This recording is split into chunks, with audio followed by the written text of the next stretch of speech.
And good morning, everyone.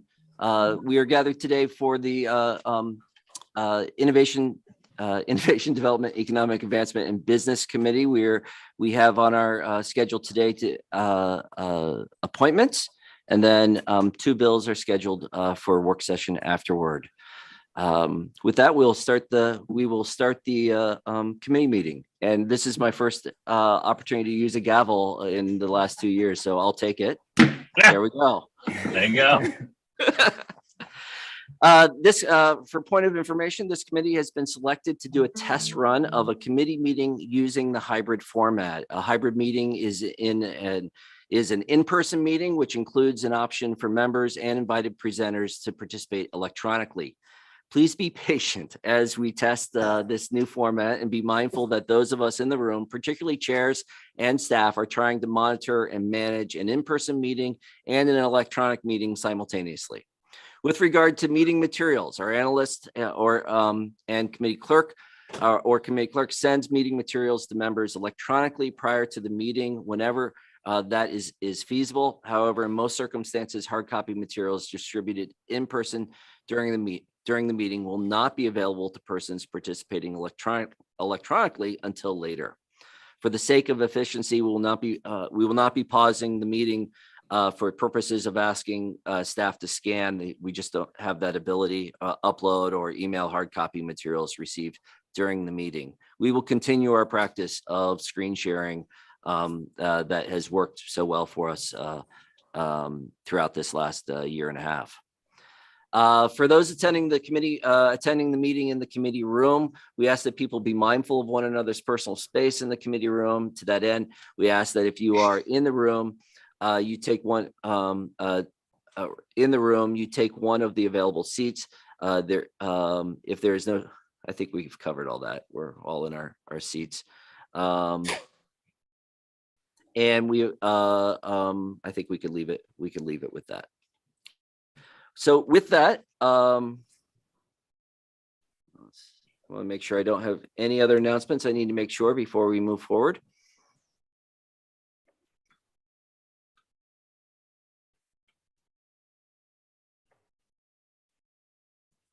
I don't think so. So with that, I will ask Representative Geiger at the far end of the horseshoe.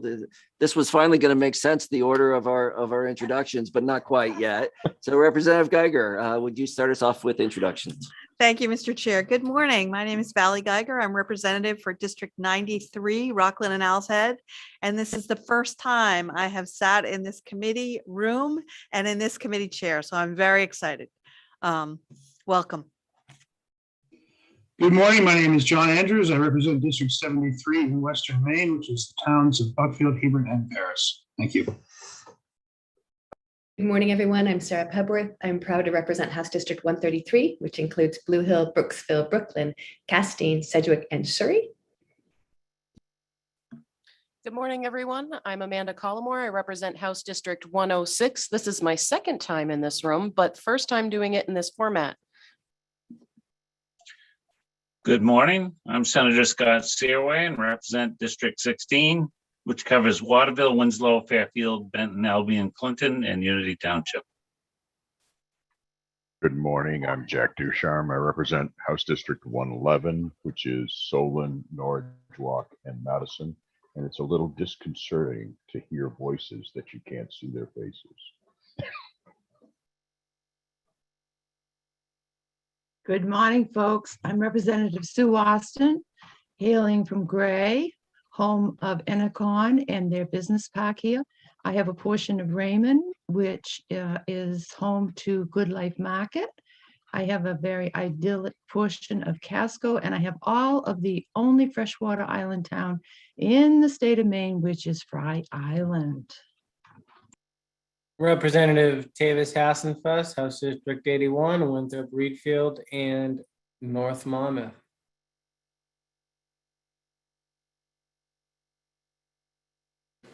I usually go at this time, although I'm at the end of the row, but I'll do this anyway. I feel like I'm a little out of order here.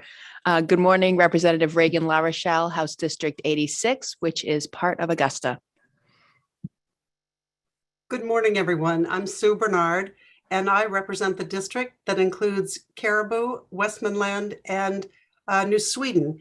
And Caribou, by the way, which is home to Northern Maine Brewing Company. So you have started something, Representative Austin. Good morning. I'm Representative Tiffany Roberts. I represent House District 6, which is the majority of North Berwick and South Berwick, and I'm your House Chair. And good morning again. My name is Senator Chip Curry, and I represent Senate District 11, which includes the 26 rural, coastal, and island communities of Waldo County. I'd also like to introduce our committee clerk, Eva Reed. And if people have any technical issues, you can chat to her through the Zoom feature, or you can call her. And I see our phone number is posted on the screen. It's 287-4880. Did I get that right? 287-4880 if you have any technical issues. Later on today, Ms. Rachel Olson, our committee analyst, will be joining us to help us work through the bills. Let's see, have I missed, Representative Roberts, have I missed any announcements or things we need to take care of before we begin appointments? So, Okay.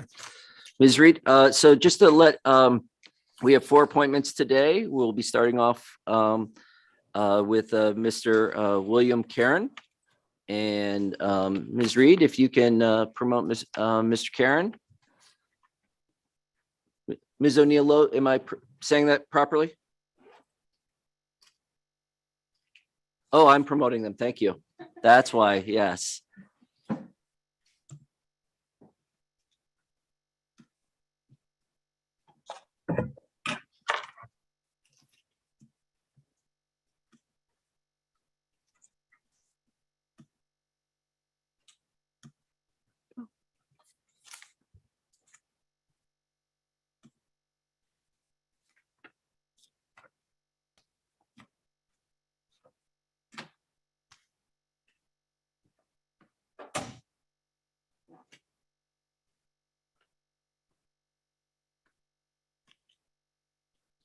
Welcome, Mr. Karen. Are you with us? I am. Can you hear me? I can. I've got some appointment language to work through, but I wanted to make sure I'm getting your name right. Is that correct? You are. Thank you. Thank you. So we'll begin. This is a public hearing of the Joint Standing Committee on Innovation, Development, Economic Advancement, and Business for the purpose of considering the nomination by the governor of Mr. William L. Karen of Cape Elizabeth for appointment to the Finance Authority of Maine. Under the law and the joint rules of the legislature, the committee is required to hold this public hearing and to recommend confirmation or denial of the nominee by majority vote of the committee members present and voting. As chairs of the committee, we will then send written notice to the committee's recommendation to the president of the Senate. The committee will hear testimony from and have an opportunity to question the governor or her representative, the nominee, and any other persons present who wish to speak for or against the nomination. The meeting is currently being live streamed on the committee's YouTube channel. This means that anyone who is participating in that meeting via Zoom can be seen and also heard if their microphone is unmuted. People testifying cannot be seen or heard until they are called upon to speak. This meeting will be recorded and is available to view on the committee's YouTube channel soon after the meeting has concluded.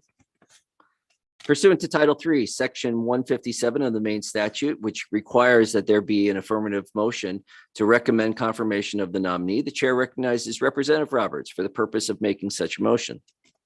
thank you, Mr. Chair. Thank you. I move the Joint Standing Committee on Innovation, Development, Economic Advancement, and Business recommend confirmation of Mr. William L. Karen Jr. of Cape Elizabeth for appointment to the Finance Authority of Maine. Thank you. A copy of the statutory requirements for this position is available at the rostrum. Chair now recognizes Ms. O'Neill Lowe for the purpose of making a statement concerning the nomination. Welcome, Ms. O'Neill Lowe. Good morning. Thank you, Senator Curry, Representative Roberts, and distinguished members of the Joint Standing Committee on Innovation, Development, Economic Advancement, and Business. My name is Melissa O'Neill Lowe, and I'm the Director of Boards and Commissions for Governor Janet Mills. I'm here this morning on behalf of the governor to speak in support of the nomination of William L. Karen Jr. of Cape Elizabeth as a member of the Finance Authority of Maine.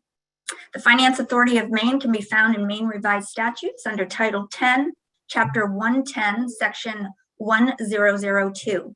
The board consists of 15 members, 13 of whom are appointed by the governor, the commissioner of the Department of Economic and Community Development, and the state treasurer serve as ex officio members.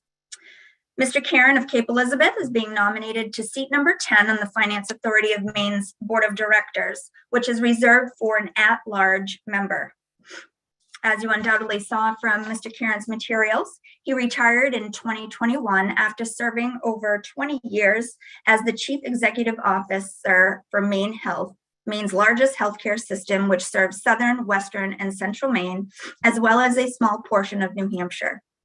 Throughout his career, he has been active in his community, having served for many years as a member of the Portland Community Chamber of Commerce and the Regional Chamber Boards of Directors, while holding several officer positions with the Portland Chamber, including service as board president. He holds his undergraduate degree in accounting from the College of the Holy Cross in Worcester, Mass, and his master's degree in accounting from Northeastern University. Mr. Karen's involvement in his community throughout various parts of Maine speak for itself, together with his experience in leading one of Maine's largest employers, make him an ideal fit for a seat on FAME's board. It is for these reasons outlined here this morning that on behalf of the governor, I would ask that you support the appointment of William L. Karen of Cape Elizabeth to the Finance Authority of Maine. Thank you for your time this morning. I'd be happy to answer any questions that anybody may have. Thank you, Ms. O'Neill. Are there any questions for the governor's representative? Chair recognizes Representative Andrews. Thank you, Mr. Chair. I'm just curious as to the length of term. The terms for the Finance Authority of Maine are, I believe, 4 years. Is that what you mean? How many years? Yeah. Yes. Ms. O'Neill, was that 4 years? Is that what you said? Yep. Thank you. You're welcome. Seeing no other questions. Thank you very much, Ms. O'Neill. Thank you. Chair now recognizes Mr. William L. Karen for the purpose of making a statement concerning this nomination. Welcome to the Idea Committee. Good morning and thank you. Senator Curry, Representative Roberts, and distinguished members of the Joint Standing Committee on Innovation, Development, Economic Advancement, and Business. My name is Bill Karen. I live in Cape Elizabeth, as Missy indicated, and I'm honored to be nominated by Governor Mills to serve on the Finance Authority of Maine's Board of Directors. I was born and raised in Dover, New Hampshire, and I've lived in Maine and New Hampshire my entire life, with the exception of 18 months that I resided in Philadelphia. While in Philadelphia, I served as partner in charge of Ernst & Young's East Region Healthcare Consulting Practice. As Missy indicated, I retired in April 2021 after serving 29 years in the Maine health system. I'm a certified public accountant and served at Maine Medical Center and Maine Health's chief financial officer for 8 years. In 2000, I became Maine Health's president and CEO and served in that role until my retirement. My wife and I have 2 sons who were born and raised in Maine. We now have 3 granddaughters who are also Maine residents. I'm excited about the opportunity to serve on the FAME board. I believe that is necessary for Maine to grow its economic base if we are going to provide our children and their children the opportunity to enjoy the same lifestyle we have grown to love as Mainers. As you know well, economic growth is a challenge for a rural state like Maine. However, I believe that we have the natural and people resources to be successful. I believe that FAME is part of the infrastructure that has been established to accomplish that end. If appointed, I will lend my energy and whatever talents I have in support of the FAME organization and its staff. Thank you for your consideration of my nomination. I'll be pleased to answer any questions you may have.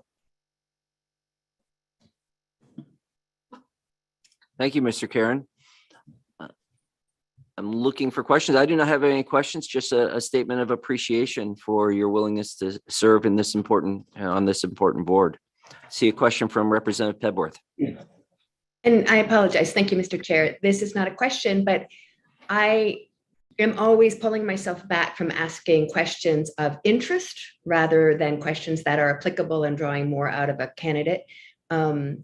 I continue to be really impressed with the quality of people that are brought before us in these nominations. And I'm just going to take this opportunity, both for Mr. Karen and the ones that follow, to say how lucky we are in the state of Maine to have people of this quality stepping forward. Thank you. Seeing no other questions. Chair will now take comments from persons attending this hearing who wish to speak for or against this nomination. Ms. Reed, have any members or any people of the public registered to give testimony? No. Thank you.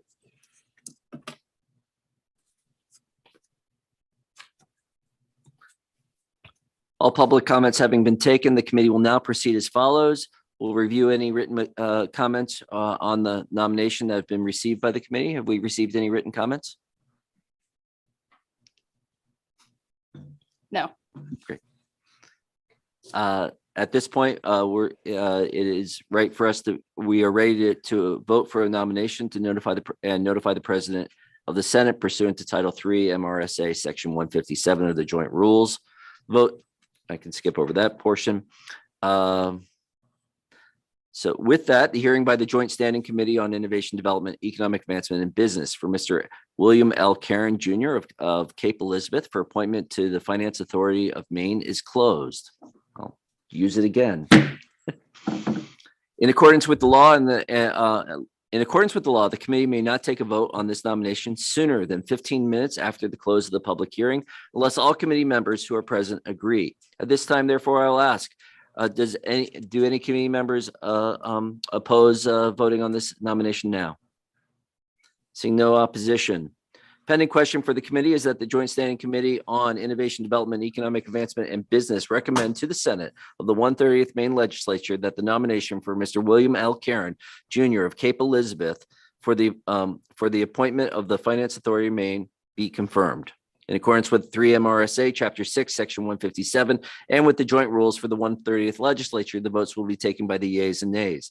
Vote of yes will be in favor of the recommendation for confirmation. A vote of no will be against the motion for recommend confirmation. Is the committee ready for the question? Committee clerk will call the roll. Can you all hear me? Representative Geiger. I would vote yes. And I just want to say, Mr. Karen, we're so lucky to have you here. I am a nurse and former health policy analyst and have watched your career in the 29 years you spent at Maine Med and the incredible growth of that system of care has been amazing. And I'm sure you'll bring those same talents to fame. So thank you for being willing to serve. Thank you. Representative Geiger, yes. Representative Andrews. Yes. Representative Andrews, yes. Representative Pebworth. Yes. Representative Pebworth, yes. Representative Collmore. Yes. Representative Collmore, yes. Senator Rafferty is absent. Senator Searway. Yes. Senator Searway, yes. Representative Ducharme. Yes. Representative Ducharme, yes. Representative Austin. Yes, with congratulations. Representative Austin, yes. Representative Hassenfuss. Yes, and thank you. Representative Hassenfuss, yes. Representative LaRochelle. Yes. Representative LaRochelle, yes. Representative Bernard.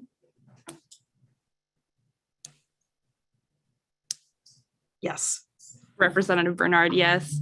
Representative Roberts. Yes. Representative Roberts, yes. Senator Curry. Yes. Senator Curry, yes. Is that 12? Yeah, with 12 members of the committee voting in the affirmative and 0 in the negative and 1 absent, it is the vote of the Joint Standing Committee on Innovation, Development, Economic Advancement, and Business that the nomination for Mr. William L. Karen Jr. of Cape Elizabeth for appointment to the Finance Authority of Maine be confirmed. Thank you very much.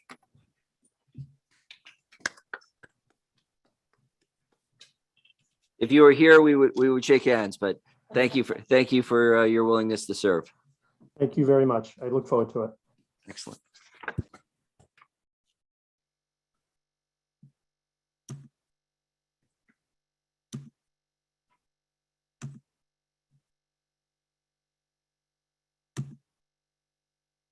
And let's see.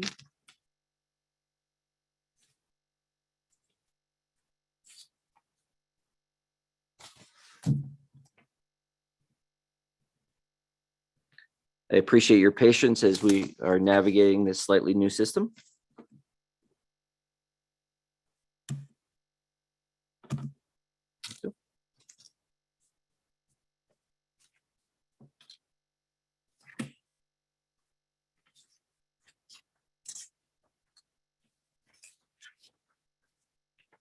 Welcome, Ms. Hogan.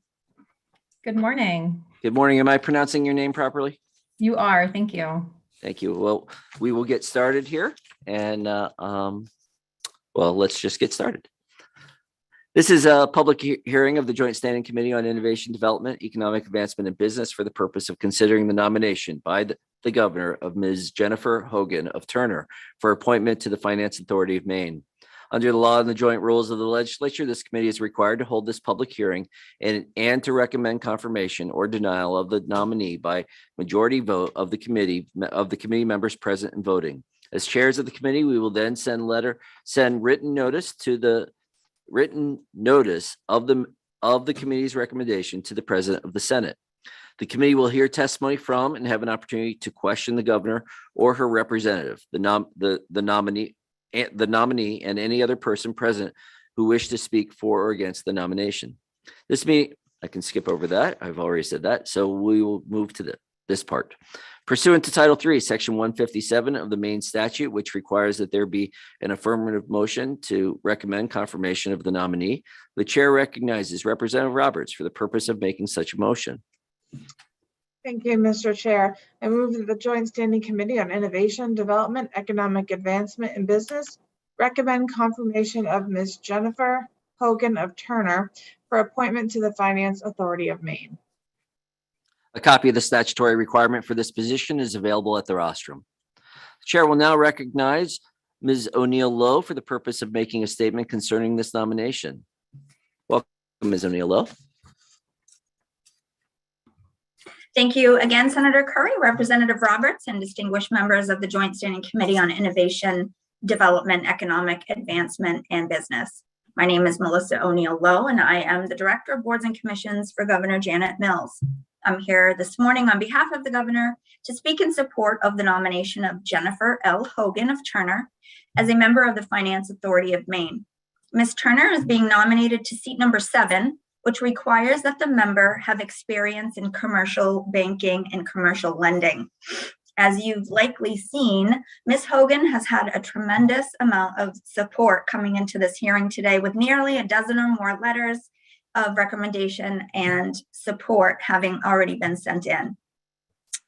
She comes before you today as the president and CEO of Community Credit Union in Lewiston, where she has worked since 2007. As you likely saw on Ms. Hogan's CV, she's held several positions at the credit union, including Marketing and Business Development Director, Executive Vice President, and now CEO. Her rise to her current position shows a determination and drive that is needed to serve on FAME's board.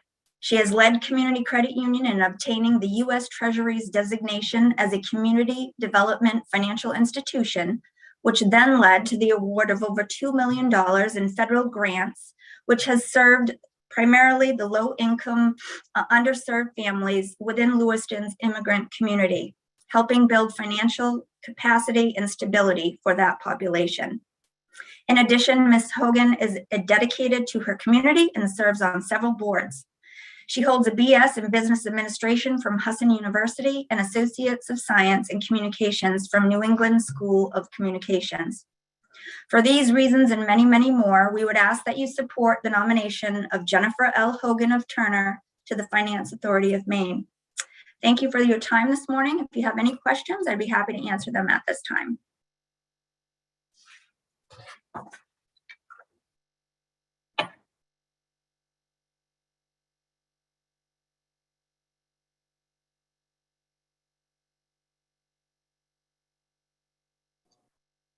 Senator, your mic's Thank not you on. very much. Are there any questions for Ms. Hogan? Seeing none, thank you very much. Chair now recognizes Ms. Jennifer Hogan for the purpose of making a statement concerning this nomination. Welcome. Thank you. Senator Curry, Representative Roberts, and distinguished members of the Joint Standing Committee on Innovation, Development, Economic Advancement, and Business. Thank you for allowing me to join you this morning. My name is Jen Hogan. I live in Turner, and I am honored to be nominated by Governor Mills to serve on the Finance Authority of Maine Board of Directors. I am the president and CEO of Community Credit Union based out of Lewiston. We're a $90 million credit union, a low income designated credit union. And as Melissa shared, in 2020, we received the US Treasury's designation as a community development financial institution, more commonly referred to as a CDFI. I've worked for Community Credit Union for the last 15 years and serving as president and CEO for the past 6. And a particular focus for this appointment, I've been the lead on our business lending program for the past 10 years. And we work with businesses of all sizes, and we hold a diverse portfolio consisting of restaurants, motels, mobile home parks, multi-unit rental properties, and more. And we also pride ourselves on offering micro business loans for vehicles and other business-related equipment. At my core is also the desire and commitment to serve my local community. I serve on a variety of community boards and committees with a specific focus and passion around workforce and economic development. And to that end, I believe that my experience in these areas will complement the work of FAME and assist with furthering its mission. So I appreciate your time today. Thank you for your consideration, and I'm happy to answer any questions. Thank you. Are there committee members that have questions? Chair recognizes Representative Geiger. Thank you, Mr. Chair, and good morning, Ms. Hogan. Thank you so much for being willing to serve. I'm particularly interested in any comments you might have about workforce. You work in what is now a thriving community, and I've lived in Maine long enough to know that wasn't always the case. What are your thoughts for how we and how FAME might play a role in increasing our ability to draw a workforce in Maine? Yeah, I think that's a great question. And I appreciate you, speaking about the changes that have happened in Lewiston, because I'm very proud of this community. I'm proud to work here and I'm proud to be involved. I think that workforce has come a long ways. I am very involved with the local Chamber of Commerce, the LA Metro Chamber. I served as the Education and Workforce Committee Chair of that Chamber committee for 7 years. And through my work at the credit union, we're doing a lot with workforce development. We just recently created a career advancement program. So it's essentially a student loan, but it's an unsecured student loan and it's not tied to any federal programs. We have a local school called New England School of Metalwork, and their students are not eligible for traditional student loans. So we worked with them to create a program to help their students pay for tuition. They have a very high percentage of their students leaving their program and going right into organizations like BIW with full-time employment. So I think that we need to work together, work with different community organizations, listen to people in the community in our state, and find out what the needs are and find ways to collaborate and bring those organizations together. I think that it's going to require us being innovative. And I love the name of your committee because I think that really stands for, what the state is trying to do and bring innovative and different programs to the community. One of the things I'm particularly focused on specifically in Lewiston is looking at people that are living in poverty. Our Maine location sits in the second poorest census tract in the state of Maine, and we're bordered by the first and third. So I think that there's also opportunities to look at some of those underserved communities and find ways to bridge them into our workforce as well. I don't know if that answered your question or if you have additional questions from that. It did. Thank you so much. I'm looking forward to seeing your creativity and what you bring to the FAME board. Thank you. Thank you. Chair recognizes Representative Ducharme. Thank you, Chairman Curry. Representative Geiger basically took my question about the workforce piece, and so I appreciate your comments on that. Having spent about 20 years as a commercial lender working with FAME for most of that time on commercial projects. I'm looking forward to seeing how your ideas of looking at the small ones as well as the big ones comes to fruition. I have always struggled with the idea that we spend tons of time on these huge deals when in the same amount of time I could do 10 small deals and get a way better return on the investment. So I think that that's one of those things that looking at those things, yeah, the big deals make big headlines, but the little deals make good people. So those are the things that I hope that you bring from your background with the credit union world and that kind of stuff. So thank you. Absolutely. Thank you so much. And I would say that that is a passion of mine, is making sure that we're, there has to be a balance. We have to help those large businesses, but we can't forget about the small businesses that help our communities thrive every day. So thank you.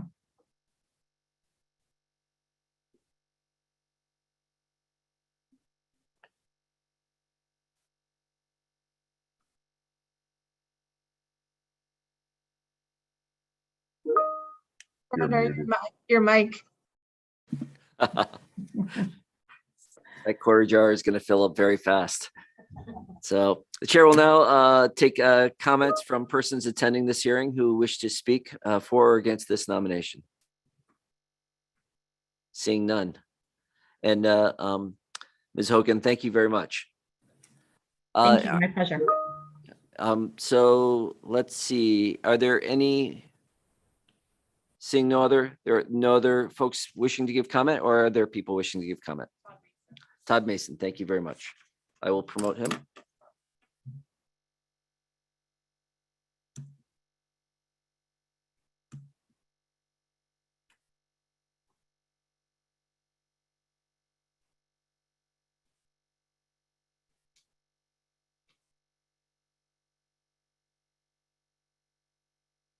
Welcome, Mr. Mason.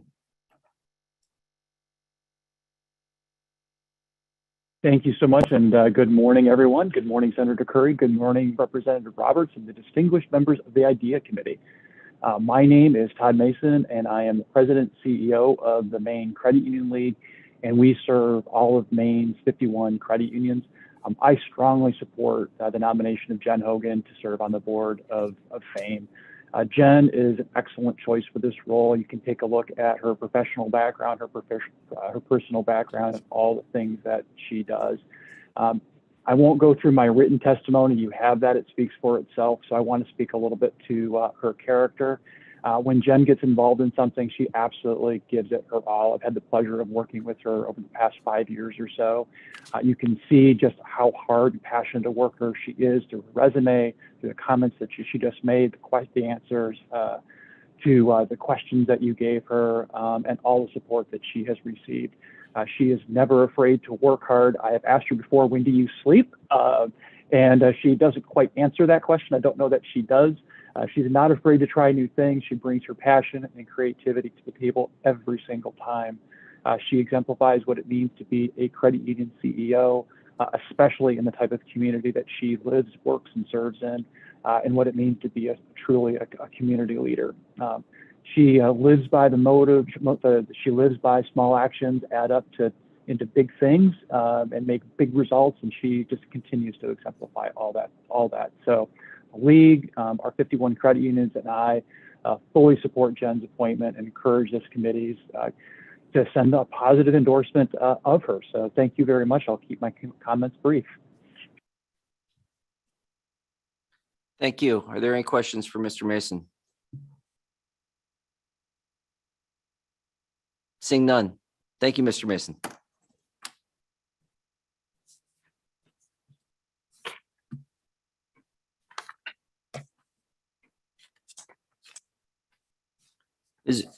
Ms. Reed, has anyone else registered in order to give testimony? No. Thank you. All public comments having been taken, the committee will now proceed as follows. Review any additional written comments on the nomination that have been received by the committee. Ms. Reed, have any additional written comments been sent in? No. We'll then proceed to vote on the nomination and notify the President of the Senate pursuant to Title III MRSA Section 157 and the joint rules. The vote must be taken within 35 days from the date of the governor's written notice. The hearing of the Joint Standing Committee on Innovation, Development, Economic Advancement, and Business for Ms. Jennifer Logan of Turner for appointment to the Finance Authority of Maine is closed. In accordance with law, the committee may not take a vote on this nomination sooner than 15 minutes after the close of the public hearing, unless all committee members who are present agree. At this time, therefore, the chair will inquire whether any member present objects to proceeding to take the vote immediately. Seeing no objection. Pending question before the committee is that the Joint Standing Committee on Innovation, Development, Economic Advancement, and Business recommend to the Senate of the 130th Maine Legislature that the nomination of Ms. Jennifer Hogan of Turner for appointment to the Finance Authority of Maine be confirmed.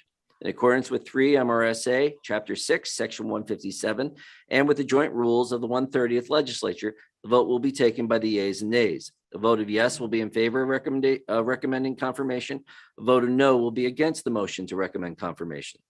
Is the committee ready for the question? The committee clerk will call the roll. Representative Geiger, Yes. Representative Geiger, yes. Representative Andrews, Yes, it's nice to see somebody from the Turner area on the FAM board, so. Representative Andrews, yes. Representative Pebworth, Yes. Representative Pebworth, yes. Representative Collmore, Yes. Representative Collmore, yes. Senator Rafferty is absent. Senator Searway, Yes. Senator Searway, yes. Representative Ducharme, Yes. Representative Ducharme, yes. Representative Austin, Yes, with best wishes. Representative Austin, yes. Representative Hassenfuss,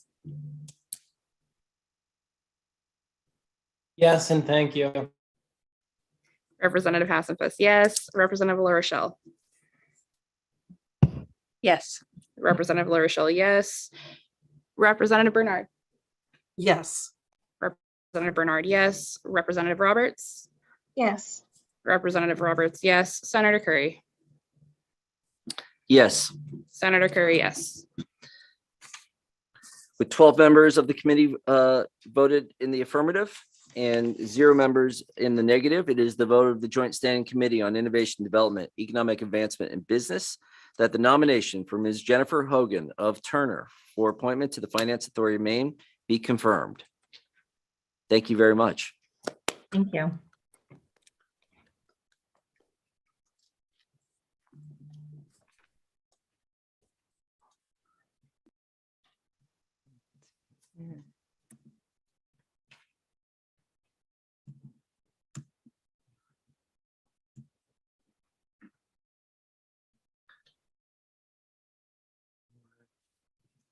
Trying to do some changes here for their.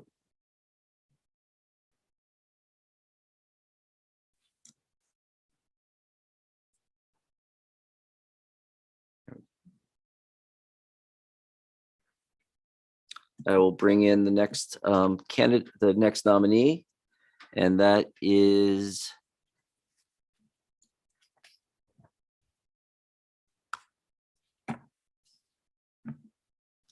thank you. That is Ms. Adrienne Kendall.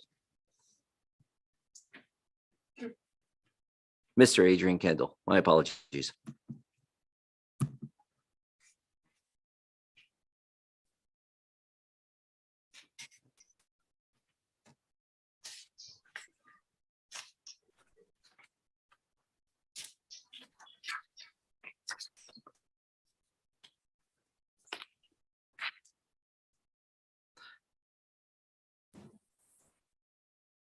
Good morning. Good morning. This is a public hearing of the Joint Standing Committee on Innovation, Development, Economic Advancement, and Business for the purpose of considering the nomination by the governor of Mr. Adrian P. Kendall, Esquire of Cumberland, for reappointment of the Maine Rural Development Authority Board of Trustees. Under the law and the joint rules of the legislature, the committee is required to hold this public hearing and to recommend confirmation or denial of the nominee by majority vote of the committee members present and voting. As chair of the committee, we will then send written notice of the committee's recommendation to the President of the Senate. The committee will hear testimony from and have an opportunity to question the governor or her representative, the nominee, and any other persons present who wish to speak for or against the nomination. Pursuant to Title III, Section 157 of the main statute, which requires that there be an affirmative motion to recommend confirmation of the nominee, the chair recognizes Representative Roberts for the purpose of making such a motion. Thank you, Mr. Chair. I move that the Joint Standing Committee on Innovation, Development, Economic Advancement, and Business recommend confirmation of Mr. Adrian P. Kendall Esquire of Cumberland for reappointment to the Maine Rural Development Authority Board of Trustees. A copy of the statutory requirements for this position is available at the rostrum. Chair now recognizes Ms. O'Neill Lowe for the purpose of making a statement concerning this nomination. Thank you, Senator Curry, Representative Roberts, and distinguished members of the Joint Standing Committee on Innovation, Development, Economic Advancement, and Business. My name is Melissa O'Neill Lowe, and I am the Director of Boards and Commissions for Governor Janet Mills. I'm here today on behalf of the governor to speak in support of the nomination for reappointment of Adrian Kendall Esquire of Cumberland as a member of the Maine Rural Development Authority. The Maine Rural Development Authority can be found in Maine statute under 5 MRSA section 13120-D. The authority is governed by a board of trustees comprised of 7 voting members as follows. 5 members appointed by the governor and subject to review by the Joint Standing Committee of the Legislature having jurisdiction over economic development matters and confirmation by the Maine Senate. 2 ex officio members, including the Commissioner of Economic and Community Development or her designee, the Chief Executive Officer of the Finance Authority of Maine or their designee. Attorney Kendall is being nominated for reappointment to his seat number 4 for a second term. He comes before you today having served 1 term on the authority and brings a skill set that is unique and valuable in that he is an experienced negotiator specializing in commercial and corporate law. And as would one expect, commercial and corporate law go hand in hand with economic and business development. He is a partner and practicing attorney at the Portland-based law firm of Norman, Hanson, and Detroit, where he has practiced since 1997. He holds a BA in political science and earned his JD at the University of Maine School of Law. He is duly licensed to practice in Maine and New Hampshire. He is the chairman of the International Law Section of the Maine State Bar Association, a director of the World Affairs Council of Maine, director of the Maine International Trade Center. He is fluent in German and French and holds the title of Honorary Consul of the Federal Republic of Germany and was appointed by German President Horst Kohler as the consular representative of German government to the states of Maine and New Hampshire. Given Attorney Kendall's international contacts and his experience in business and commercial law, we believe these alone lend to the experience required to further develop and bring economic growth to rural parts of Maine. To speak to Mr. Kendall's character on a personal note, and quite ironically, while I've not known Mr. Attorney Kendall for very long, I have found him to be extremely knowledgeable and helpful in crisis situations. As it happens that very recently, I personally needed some swift and viable advice and possible assistance when my 19-year-old daughter, who lives and has lived in Germany for the last 2 years while attending school, had to flee the European Union very unexpectedly these last few weeks. He was able to help point me in the right direction without hesitation and has remained engaged to make sure that one young Mainer living in Germany during a very crazy time in our world was safe and out of harm's way. Because of these reasons outlined this morning, it is on behalf of Governor Mills that I would ask that you support the nomination for reappointment of Adrian Kendall Esquire of Cumberland Center to the Maine Rural Development Authority. I'd be happy to answer any questions that anybody has this morning, and thank you for your time once again. Chair would ask if any member of the committee has questions of Ms. O'Neill Lowe. Seeing none, thank you very much. Thank you. Chair now recognizes Mr. Adrian P. Kendall, Esquire, for the purpose of making a statement concerning this nomination. Welcome, Mr. Kendall. Good morning. Thank you. And so good morning, Senator Curry, Representative Roberts, and distinguished members of the Innovation Development, Economic Advancement, and Business Joint Standing Committee. My name is Adrian Kendall, and I'm resident of the town of Cumberland. It's truly an honor to appear before you today to discuss my reappointment to the Maine Rural Development Authority. I'd like to start by just expressing my appreciation for your time and dedication. It's such an important committee, and you have such a broad and important critical portfolio.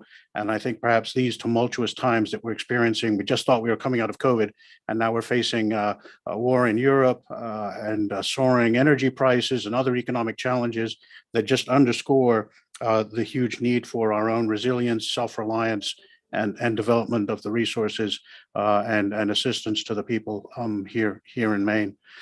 From a personal note, I thought it'd be just it might be helpful just to say a little bit about my background. So I'm not originally a Mainer. I'm humbled by the folks that went ahead of me. So I always feel like I have to start with this disclaimer, right? So I'm not originally from Maine. I'm born in Washington, D.C., and my father was a veteran journalist, CBS News, and so I grew up in the UK and Germany. My mother's German, and so that's the German connection.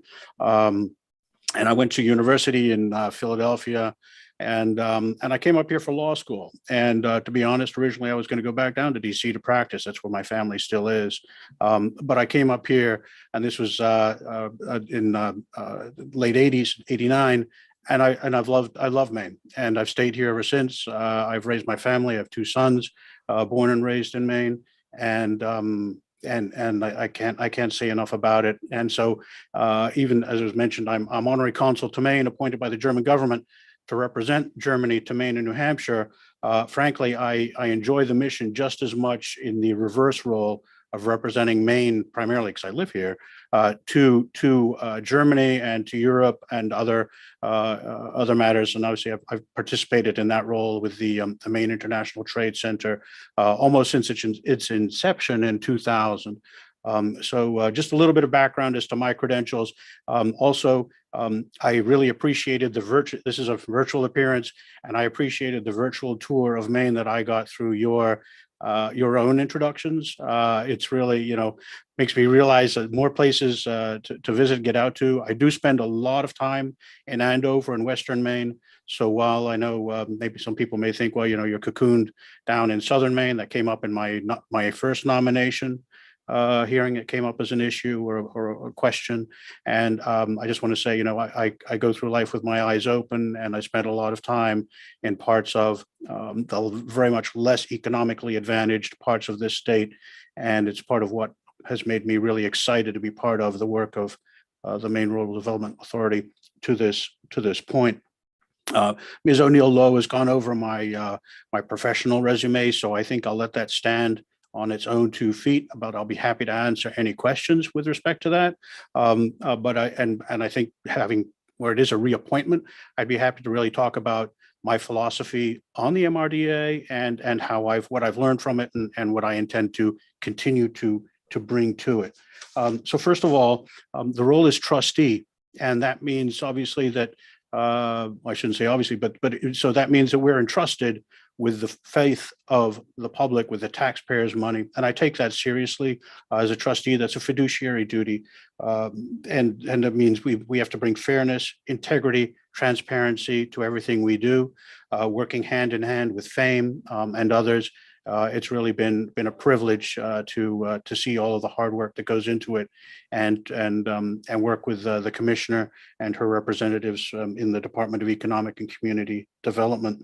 I also want to say that from a philosophical standpoint, we don't see MRDA as a substitute for commercial lending and the market-based lenders that are out there. In fact, in my career, I've worked for many, many years with Maine credit unions and the Maine Credit Union League. I've seen the great work they've done across this state, including in commercial lending, micro lending, and that's critically important. But so instead, and this is what makes, frankly, the Maine Rural Development Authority work kind of fun, and maybe that's kind of nerdy, but is that it's we are a catalyst.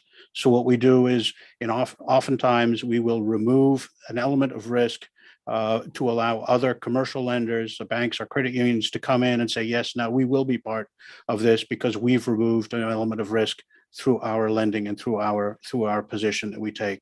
And I just think that's a phenomenal role that we can play. I think somebody made the point earlier about helping the small borrowers, the small entrepreneurs work, and that's probably the most satisfying work. Mighty oaks from acorns grow. But at the same time, we've also worked with GoLab, for example, in Madison, reworking, and some of the larger projects. Those are what we need to get the mills there, and those are the larger projects we need to get real jobs and real economic opportunity in these parts of the state that really need it desperately. And with that comes infrastructure, because these companies need the infrastructure. I will say, though, for example, with GoLab, just as an aside, their technology and their expertise all came from Germany. That those are German machines that they brought in. And so, while yes, nice to say that from a rah-rah perspective, but in terms of my background, it let me also have an understanding of who are they working with, delving in, doing some of the deep dive, and assurances for the people of Maine when we make those loans. Are these reputable partners that they have? What is this not flash in the pan? Because we've had some interesting proposals that have not borne out scrutiny, and so I think it's part of what I do bring to the mix in that perspective. So I think overall, it's been a great 5 years that I've served on the committee. I'm really excited to serve again. If you should look on my application or my appointment favorably, and I'm really excited to get back to work because I think we're actually going to have a lot to do coming up. And thank you, and I'm welcome any questions. Thank you. Chair would ask if any member of the committee has questions for the nominee. Chair recognizes Representative Austin. Thank you, Mr. Chair. I'm so excited hearing your testimony and what you've shared with us that I don't know exactly how to form my first question. I guess I would just say, you've given us a really great array of the things that you've been able to give attention to. Is there one in particular? You mentioned the GoLab. Is there any others that have been really real stars in the sky in some of the stuff that you've attempted to help or promote or assist? Sure. Well, there's a number of smaller projects that we've been able to assist, and but I guess the one other that starts out, and I will say too, one of the reasons I love Maine and state of Maine is I love winter, and so Saddleback. The reinvigoration, we've participated very enthusiastically in the Saddleback reinvigoration, and for that regional and that, again, speaking, I think that's actually a perfect example. And so thank you, Representative Austin, for that question of MRDA acting as a catalyst, right? Because we bought in when it was still really just a glimmer in everybody's eye. We saw it, we were in 100%. And we've been very accommodating in adjusting our security position to allow extra expansion go forward. And it's just been so exciting to see what they've been able to do to bring breathe life into a ski resort that frankly we thought really was going to potentially go dark and stay dark, because that infrastructure doesn't improve with age. It's not a fine wine, right? It just the longer those lifts and so on sit, the tougher it gets. So and so to see then others jump on, for instance, Fritz Onion and the Onion Foundation contribute $1 million for workforce housing. There was a question before about workforce. What can we do? How affordability of housing is a huge part of that right now that we're seeing across our state. So certainly that's one that I would say that we've been very proud to be part of. And I don't usually like to speak for others, but I think I can speak for the entire committee when I say that. Would you dare to believe and trust me? When I asked that question, I was thinking about the mountain, because that was presented to us. Would it have been just 2 years ago or 3 or 4 years ago when they came in and perhaps, talked to us about, they were right, as you said, right on the tip of making it or going over the cliff. and the equipment and how much longer the investment would just be so astronomical.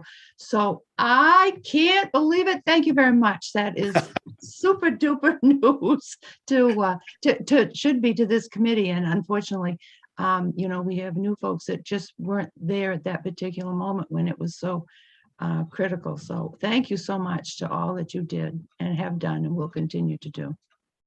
Thank you. It's my privilege. Chair recognizes Representative Hassenfuss. Thank you, Mr. Chair, and please rein me in if this question is too unrelated, but Mr. Kendall, this is not a trick question like one of Professor Czar's. But I'm just curious with your expertise in Germany and Europe, if you see, what your take of the crisis in Europe is and how that's going to potentially affect Maine in the near or long-term future. That's a great question, and we could sit down and have probably spend a day talking about it because it's so nuanced, right? And there's geopolitical and all kinds of different overtones. I was a poli-sci major in international relations major in undergrad. So, but I think for Maine, initially, so there are going to be waves to this, right? And so right now we're seeing energy prices. At least we're at the tail end of winter. From that perspective. And again, I spent a lot of time in Western Maine and I see how people struggle to heat their homes, a lot of them mobile homes with kerosene, which is the most expensive fuel of all. So I guess I'm relieved somewhat that we're coming towards the tail end of winter, although I think Saturday will probably won't feel like it. I think we're going to see but then of course we have the increased gasoline costs for the summer that may have impacts on our tourism. We'll have to see about that. Longer term, one of the issues that we've talked about is, and is part of, for instance, the governor's economic plan that I actually worked with Bruce Wagner and others on over a long period, phenomenal piece of work, is attracting workforce. And so we have 2 million refugees who have in 14 days, imagine 2 million people in 14 days have been displaced. Now, many of them I'm sure will want to go back, but many of them may not. And so there may be opportunities for us to attract workforce. I mean, so many seasonal businesses have visa issues. And frankly, I know a lot of those seasonal workers come from Eastern Europe, and it may be that we can attract more of them to come and see what a great place Maine is to live, raise a family, and that may solve some of our workforce issues there. So I hesitate to go further because again, it's a great question, and I'd love to sit down with you and talk more, or anyone else who's interested about it, including what it's meant for Europe. I think Europe has really come of age in terms of assuming more of its own responsibility, where we see, and speaking for Germany, a total 180 on their views on defense spending and reliance on Russian gas. There may be opportunities for Maine, for other Maine products there, whether it's pellet production for export, that kind of thing. We'll have to see, but there's a lot there. I hope I answered some of your question there. That it was a pretty large universe, so that's yeah. Chair recognizes Representative Ducharme. I don't have a question, just a comment. As a former selectman and current representative for the town of Madison, I appreciate the work that you have done and continue to do with the Go Labs project. It has just been, it's been a long haul, but locally here, there's a lot of excitement with the activity that's taking place. And I appreciate all of the work that the Maine Rural Development put into helping that project at least get to the finish line of getting ready to start doing something. So thank you for that. Thank you, Representative Ducharme. I know we're all excited to see it bear fruit. Chair recognizes Representative Bernard. Thank you very much, Chair Curry. Good morning, Mr. Kendall, and good morning. And I want to thank you very much for you're giving me some hope, I think, and you're a positive influence. And I just have to ask you now, try to form a question around that after just saying thank you is the main thing. But to ask the question of, with all the challenges that we do face, both just in state, but of course globally, the question is, do you feel that there are opportunities in all of this? And do you feel that we can come out on the other end better off? I know that's a wide question. Are you speaking of the conflict with Russia and Ukraine and Europe? at this Well, point? you know, that's part of it. I mean, that's what makes the higher gas prices and you know, everything that is connected to that, because it's not just going to be higher gas prices. It's going to mean every single good that we buy is going to cost more, because you got to move that stuff, right? And so I'm just thinking of the whole connectedness of that, and wondering how we in Maine can begin to work with that, if there's even a way. Sure. Well, let me answer, I guess, maybe on a broader level first, and then delve into a little bit of specific. And that is, you started with hope, and that's such a wonderful word, right? And I grew up in the Cold War, and growing up in the UK and Germany, it was very real when, you know, the threat was there. And you think back now, and it's like, well, was it really going to happen, right? Well, back then we really did think it was, and cruise missiles were being placed in Pershing missiles in Germany and the UK. The threats were real. The tension was high and very real. But ironically, compared to now, it seems like there were actually constructs through which folk, you know, the superpowers engaged, and rules and lines that were not crossed, that we're not seeing now. We don't have that same construct. And so on the one side, it's scarier. But on the other side, look at how we've pulled together. We drifted apart. And I say we, I'm talking about democratic peoples that are committed to freedom, and which is a word that really means something within our own hemisphere, I think. And so I take that I think that's a byproduct that President Putin did not reckon with. I think he reckoned on division. That's what we saw with the Russian efforts in our election proceedings, or in our elections here in the US, and the Russian activities. They were trying to sow division among the American people. And that's what they were trying to do amongst the NATO partners. And that plan is misfired. And so in the broad perspective, yes, absolutely, I have hope, because we have to prevail. And in terms of our way of life and who we support, and excuse me, and the great challenges that the Ukrainian people face. I have friends over there who are not leaving and choosing to fight, and it's very moving to see that, and it makes us wish we could do more.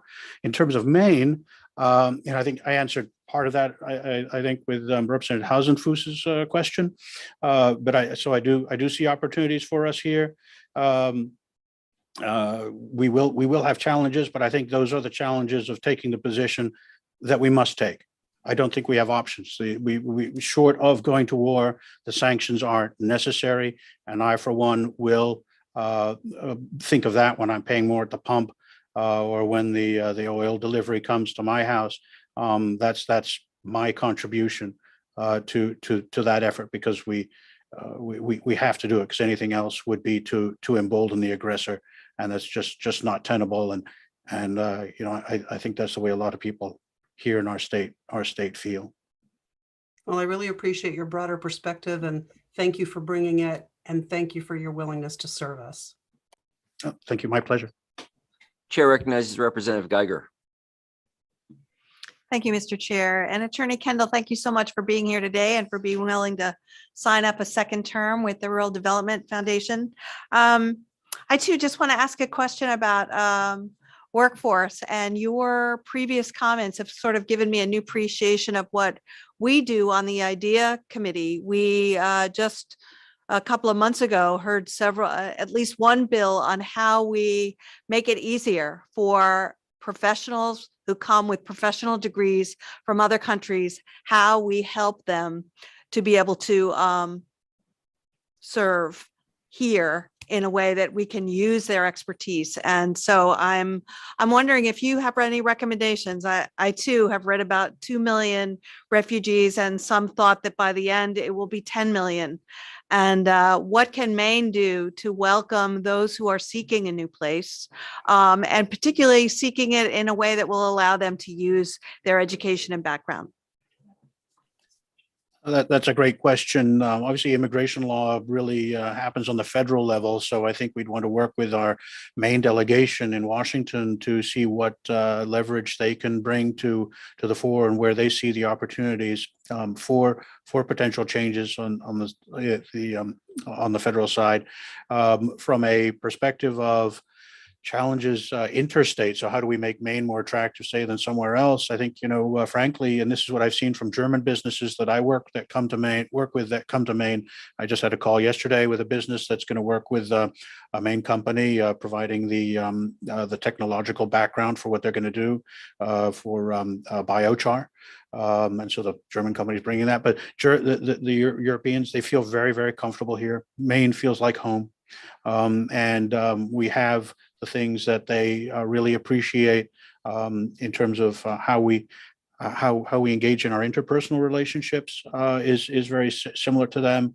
Our coastline for many of them, our trees and forest appreciation for nature, which are over there. I mean, it may sound a little bit maybe I don't want to say superficial, but over there, the healing qualities of nature are very much appreciated and oftentimes prescribed by doctors to spend time, and that's part of, frankly, Western Maine and the Maine coast have been my reset. I have a pretty a demanding career, and my reset has always been in nature, and I think you'll find that as well. I think if you're particularly interested in a particular nation, whether it's the Ukraine or other countries, that we build solid ties with their missions here in the United States, inviting their ambassadors, inviting their consulate officials to let them know that their people are welcome here, and that we appreciate them, and that we listen. That's frankly, one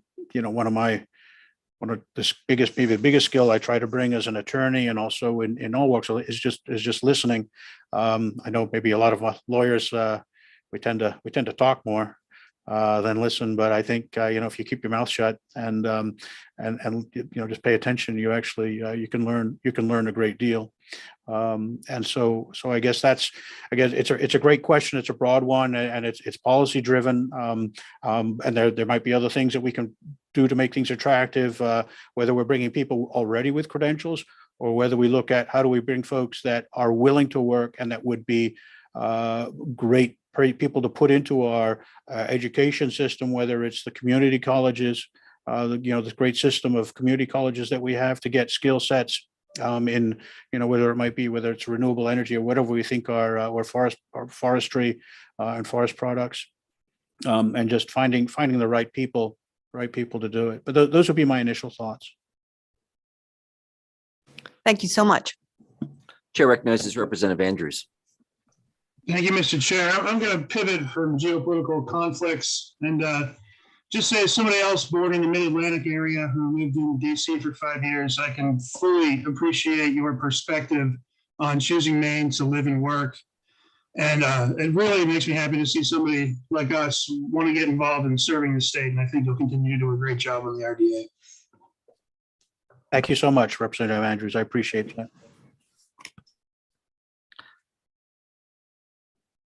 Are there any other questions? Seeing no other questions, thank you very much, Mr. Kendall. Thank you.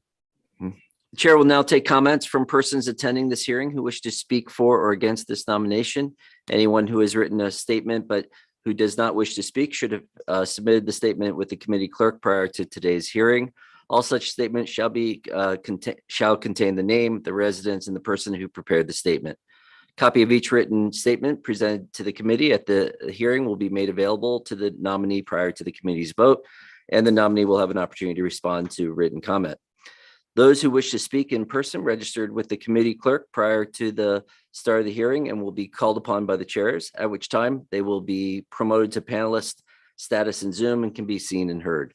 When it is your turn to speak, please observe the following. State your name and place of residence prior to presenting your testimony. Only comments concerning the suitability of the particular nominee for this particular position will be considered in order. All other comments will be considered out of order. After you're done speaking there are no more questions from the members, you will be returned to the attendee status and next person will be called. Ms. Reed, are there any people who have registered and are here to give testimony? No.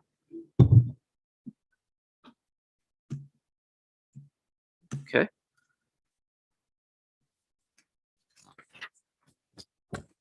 All public comments having been taken, the committee will now proceed as follows. Review any additional written comments on the nomination that have been received by the committee. Ms. Reed, has the committee received any additional comments? Written comments? No. Thank you. Next step is to vote on the nomination and notify the President of the Senate pursuant to Title III MRSA Section 157 and the joint rules. The vote must be taken within 35 days of the date the governor's written notice. The hearing by the Joint Standing Committee on Innovation Development, Economic Advancement and Business for Mr. Adrian P. Kendall, Esquire of Cumberland for reappointment of the Maine Rural Development Authority Board of Trustees is closed. In accordance with the law, and the committee may not take a vote on this nomination sooner than 15 minutes after the close of the public hearing, excuse me, unless all committee members who are present agree. At this time, therefore, the chair will inquire whether any member present objects to proceeding to take the vote immediately. Seeing no objections, the pending question before the committee is that the Joint Standing Committee on Innovation, Development, Economic Advancement, and Business recommend to the Senate of the 130th Maine Legislature that the nomination for Mr. Adrian P. Kendall, Esquire of Cumberland for reappointment of the Maine Rural Development Authority Board of Trustees be confirmed.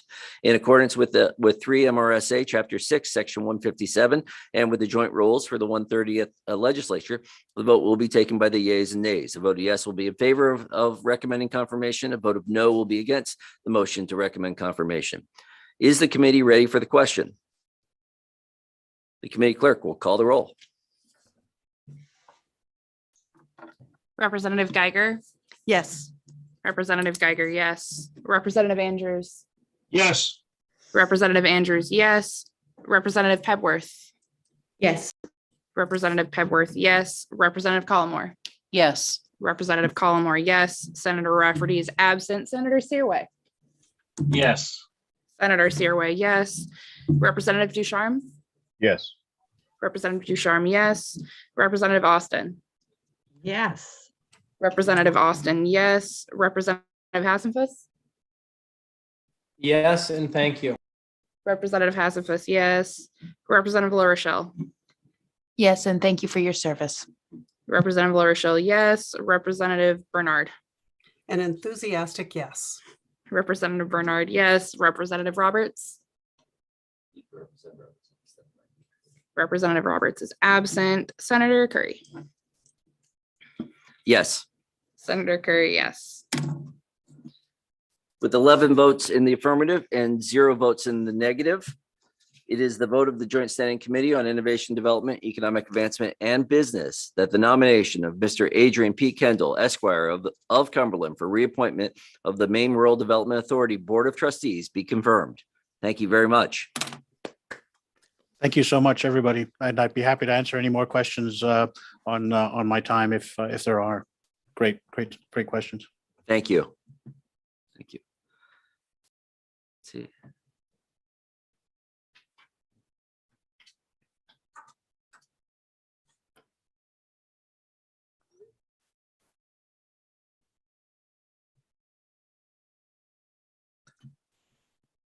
Ms. Reed, this is harder than it looks.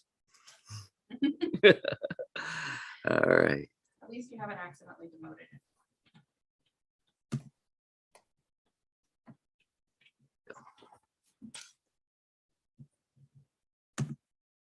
And I'll be bringing in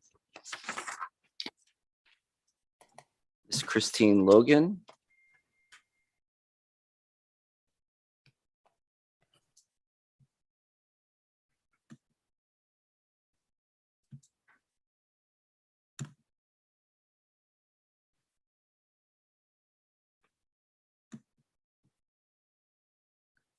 Representative Pellimore, can you help me out when it's time to make a motion? I'll give you the sheet. Oh, yeah, that's fine. Thank you.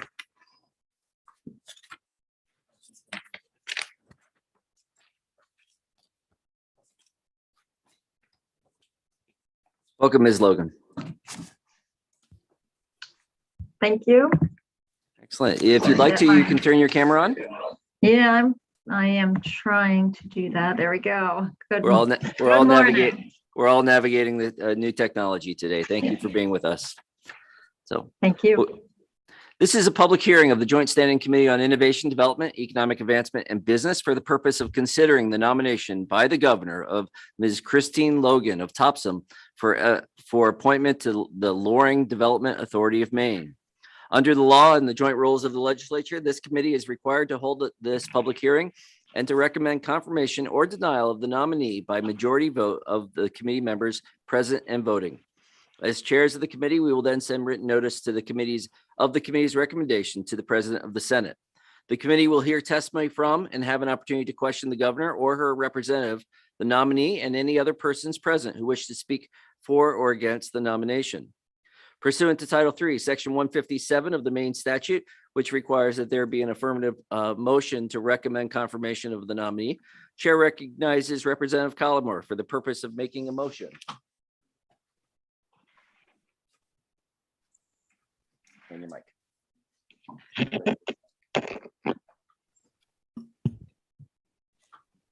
I move that the Joint Standing Committee on Innovation, Development, Economic Advancement, and Business recommend confirmation of Ms. Christine Logan of Topsom for the appointment of the Loring Development Authority of Maine.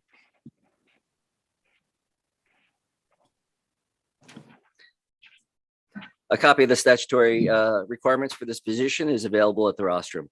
The chair now recognizes Ms. O'Neill Lowe for the purpose of making a statement concerning this nomination.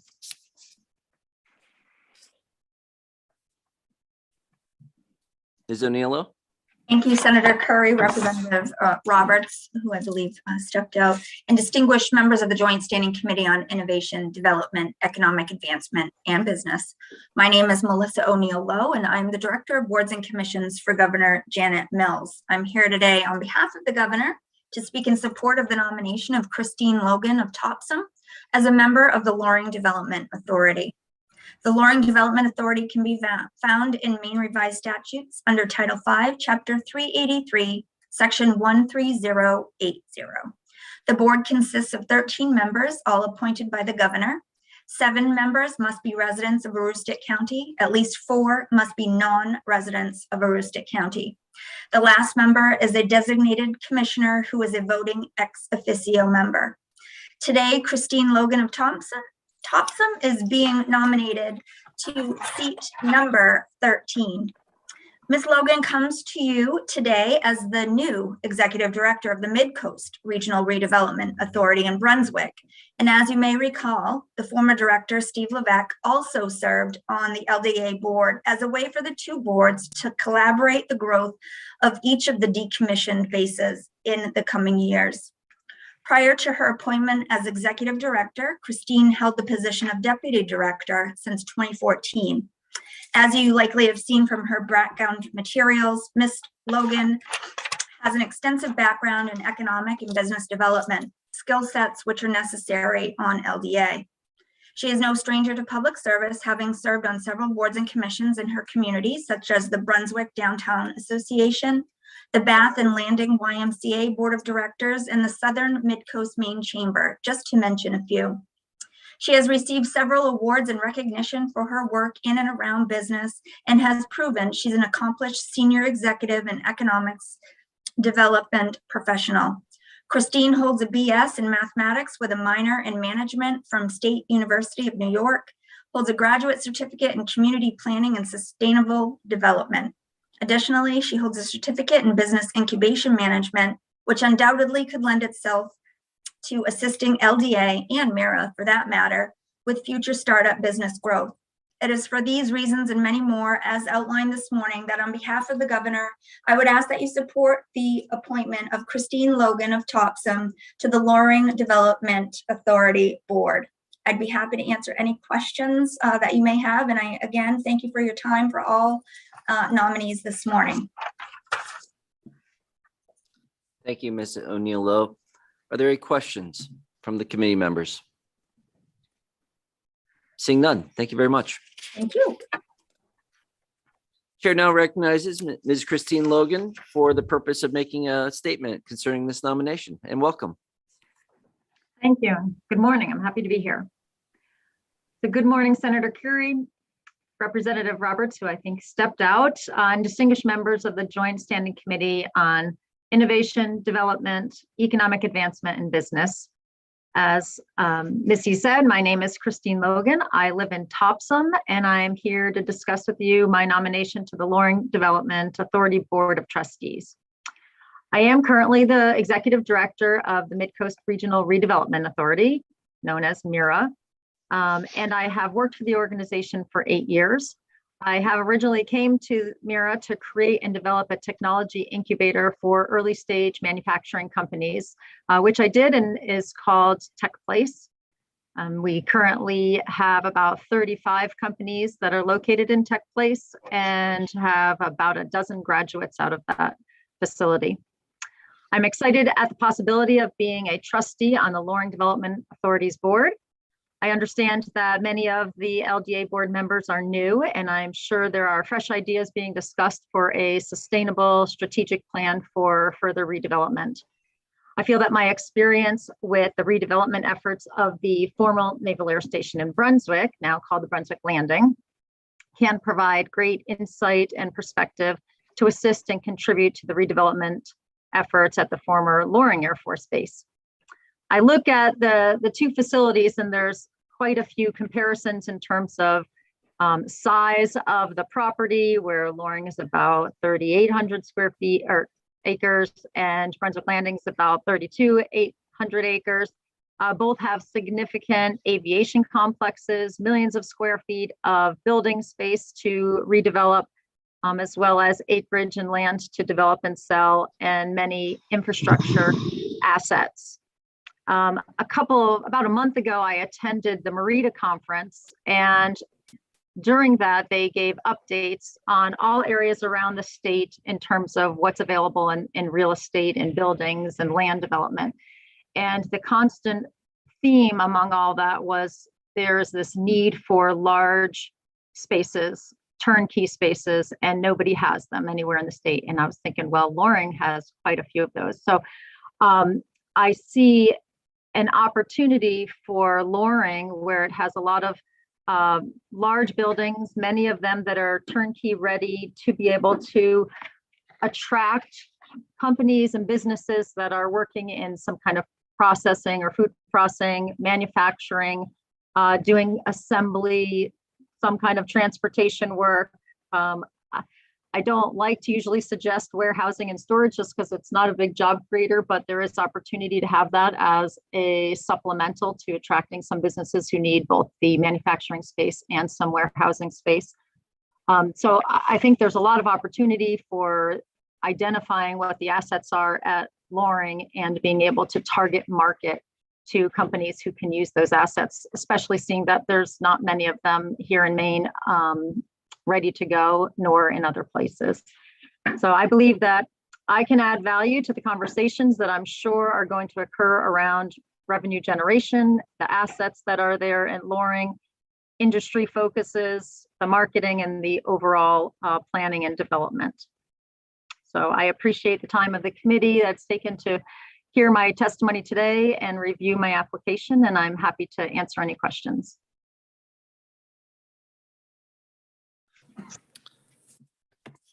Thank you. Chair will ask if there are members that have questions for the nominee.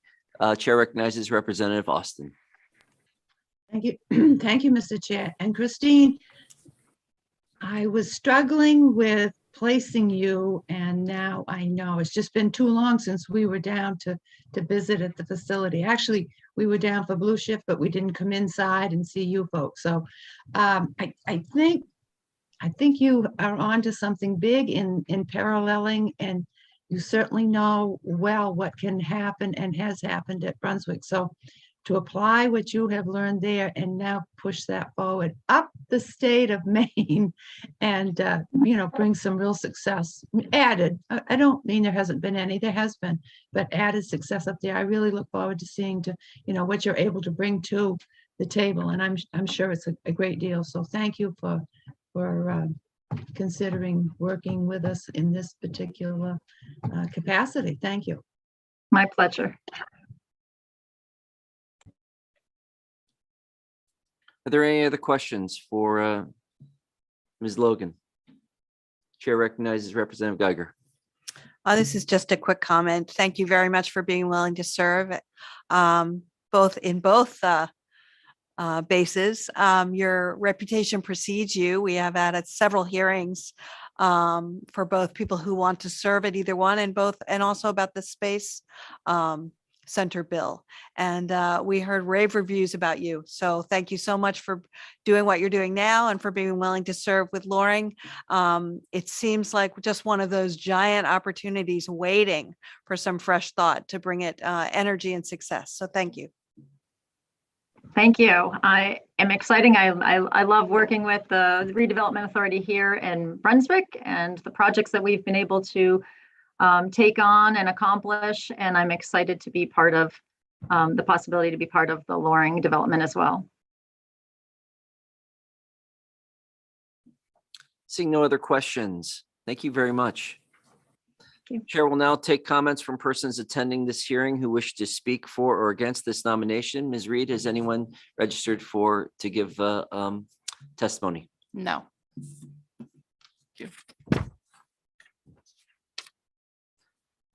All public comments having been taken, the committee will now proceed as follows. Review any additional written comments on the nomination that have been received by the committee. Has the committee received any additional written comments? Ms. Reed? No. Thank you. A vote of the nomination and next up is the vote on the nomination. Notify the President of the Senate pursuant to Title III MRSA Section 157 and the joint rules. The hearing by the Joint Standing Committee on Innovation Development, Economic Advancement and Business for Ms. Christine Logan of Topsom for appointment to the Loring Development Authority of Maine is closed. In accordance with the law, the committee may not take a vote on this nomination sooner than 15 minutes after the close of the public hearing unless all committee members who are present agree. This time, therefore, the chair will inquire whether any member present objects to taking a vote immediately. Seeing none. The pending question before the committee is that the Joint Standing Committee on Innovation, Development, Economic Advancement, and Business recommend to the Senate of the 130th Maine Legislature that the nomination for Ms. Christine Logan of Topsom for appointment to the Loring Development Authority of Maine be confirmed. In accordance with 3 MRSA Chapter 6, Section 157, and with the joint rules for the 130th Legislature, the votes will be taken by the yeas and nays. A vote of yes will be in favor of recommending confirmation. A vote of no will be against the motion to recommend confirmation. Is the committee ready for the question? The committee clerk will call the roll. Representative Geiger, Yes. Representative Geiger, yes. Representative Andrews, Yes. Representative Andrews, yes. Representative Pebworth, Yes. Representative Pebworth, yes. Representative Collmore, Yes. Representative Collmore, yes. Senator Rafferty is absent. Senator Searway, Yes. Senator Searway, yes. Representative Ducharme, Yes. Representative Ducharme, yes. Representative Austin, Yes. Representative Austin, yes. Representative Hassenfuss, Yes. Representative Hassenfuss, yes. Representative LaRochelle, Yes, and thank you for your service. Representative LaRochelle, yes. Representative Bernard, Representative Bernard is absent. Representative Roberts is absent. Senator Curry, Yes. Senator Curry, yes. Was that 3 absences, Ms. Reed? Thank you. With 10 members of the committee having voted in the affirmative and 0 in the negative, it is the vote of the Joint Standing Committee on Innovation, Development, Economic Advancement, and Business that the nomination of Ms. Christine Logan of Topsom for appointment to the Loring Development Authority of Maine be confirmed. Thank you very much. Thank you. I look forward to getting started. Have a Excellent. great day. You too. Thank you. And Ms. O'Neill Lowe, thank you. I think you've already left, but thank you. Thank you. Oh, there you are. Have a great time. And thanks again for giving us the opportunity to participate in a hybrid manner. I do appreciate that. And I look forward to seeing how that goes, since, we're going to have quite a few more confirmation hearings leading up to the end of session. So thanks again. Melissa? Yes. Oh, Thank you. Thank you, Mr. Chair, if I may. Thank you. I right when you said something, I pushed her into the attendee list, so I will bring her back. Is she gone? Here, 1 second. Oh, She's on her way back. She's in the warm. she's in the tunnel. She's The in the green tunnel room. coming back. The green room. Here she comes, I think. Here I come. I'm sorry about that.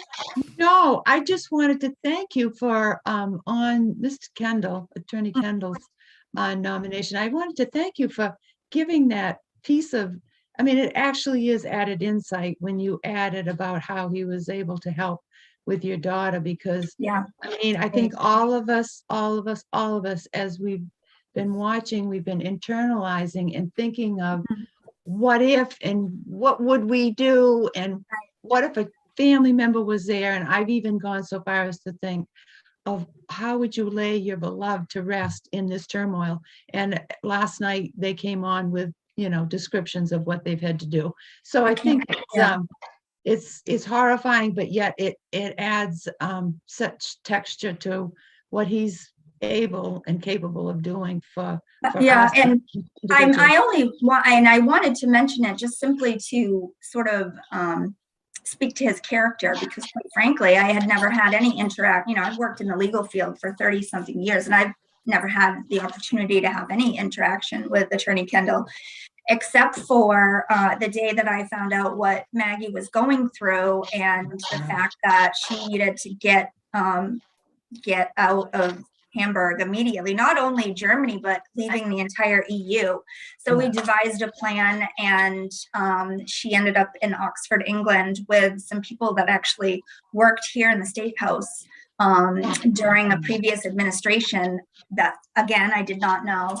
And Mr. Kendall sort of gave us the advice, here's what you need to do in terms of her visa and so forth. She actually is back in Germany now. She had a week full of exams. So without his, and quite frankly, I mean, what he shared with us was nothing more than really what we already knew, but just having somebody, I mean, as a mom, right, and it all happening right at the same time this crisis was happening, he was calm. He reached out to the consulate's office in Boston for me. He was great. And again, I don't know him, but I know that one experience, and I was very moved and very thankful. So I'm glad that you all recognized that, I think he can bring some real value to the state, in addition to his service on Merida. So that thank you, extra Representative. That extra arm of security is it's just such a blessing at that particular time. So it just showed his heart, his great, and his word hope. I mean, you take so much in so quickly when people talk, but he certainly, and he did not need to, he didn't need to talk to me. I mean, I was desperate. So I thought, oh my gosh, what will I do? And I called him and I said, look, you don't have to speak to me about this. I completely respect your position. And he was absolutely dug in and, understood that I was in a very panicked situation. So. Well, I just thank you for adding that, because that really, I mean, what more could we hear than an actual highlight of how he reacted in this particular situation? So, and like I said, he's remained engaged and wants to make sure that Maggie's safe. So thank you.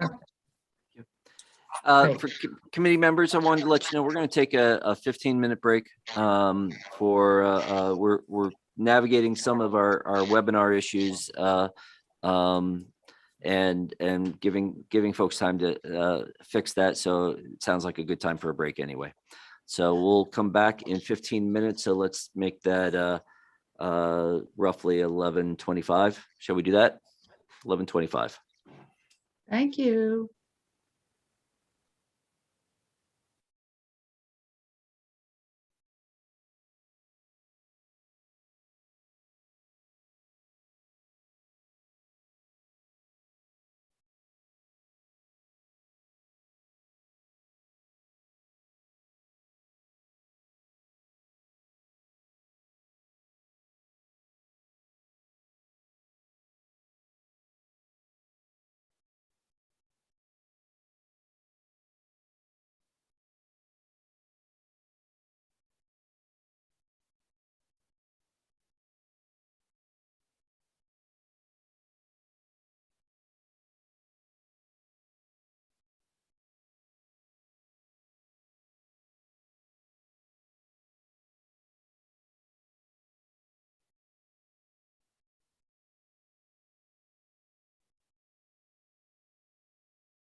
Just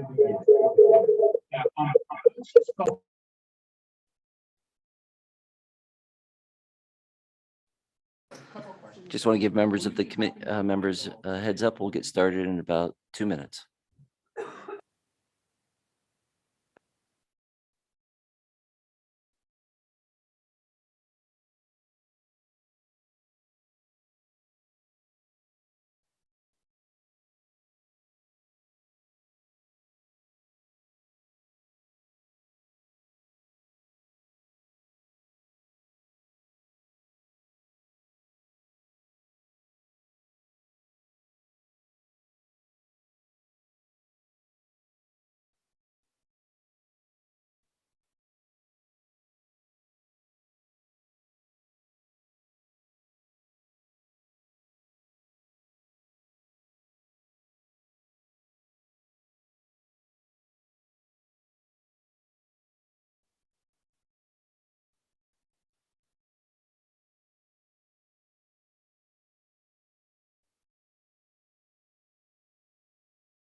Welcome back, everybody.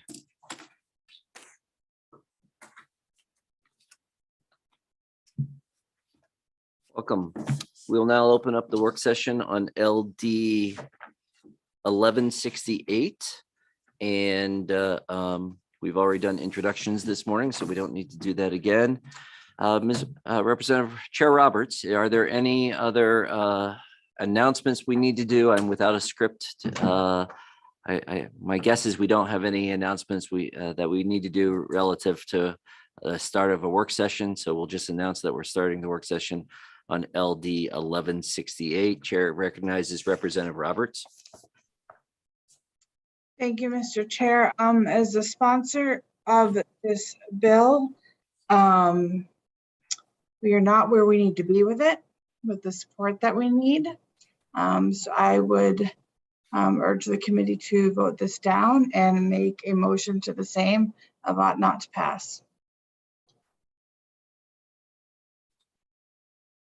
Is there a second? I'll second that. Second. Any discussion? No discussion? Ms. Reed, would you call the roll?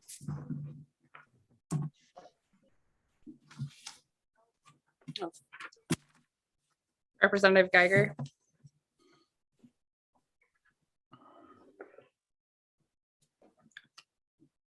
Yes. Representative Andrews, Yes. Representative Pepworth, Yes. Representative Collmore, Yes. Senator Rafferty's absent, Senator Searway, Yes. Representative Ducharme, Yes. Representative Austin, Yes. Representative Hassenfuss, Yes. Yes. Representative Blair Shell, Yes. Representative Bernard is absent, Representative Roberts, Yes. Senator Curry. Yes. With a unanimous vote of committee members present, the vote will be ought not to pass. We'll now open up the work session on LD 1691. An act to require licensing for certain mechanical trades. Chair recognizes Representative Roberts. Thank you, Mr. Chair. Along the same lines, I would like to make a motion ought not to pass. Is there a second? Second. Second. It's been moved and seconded. Any discussion? Seeing no discussion, is committee ready for the vote? Chair asks the committee clerk to call the roll.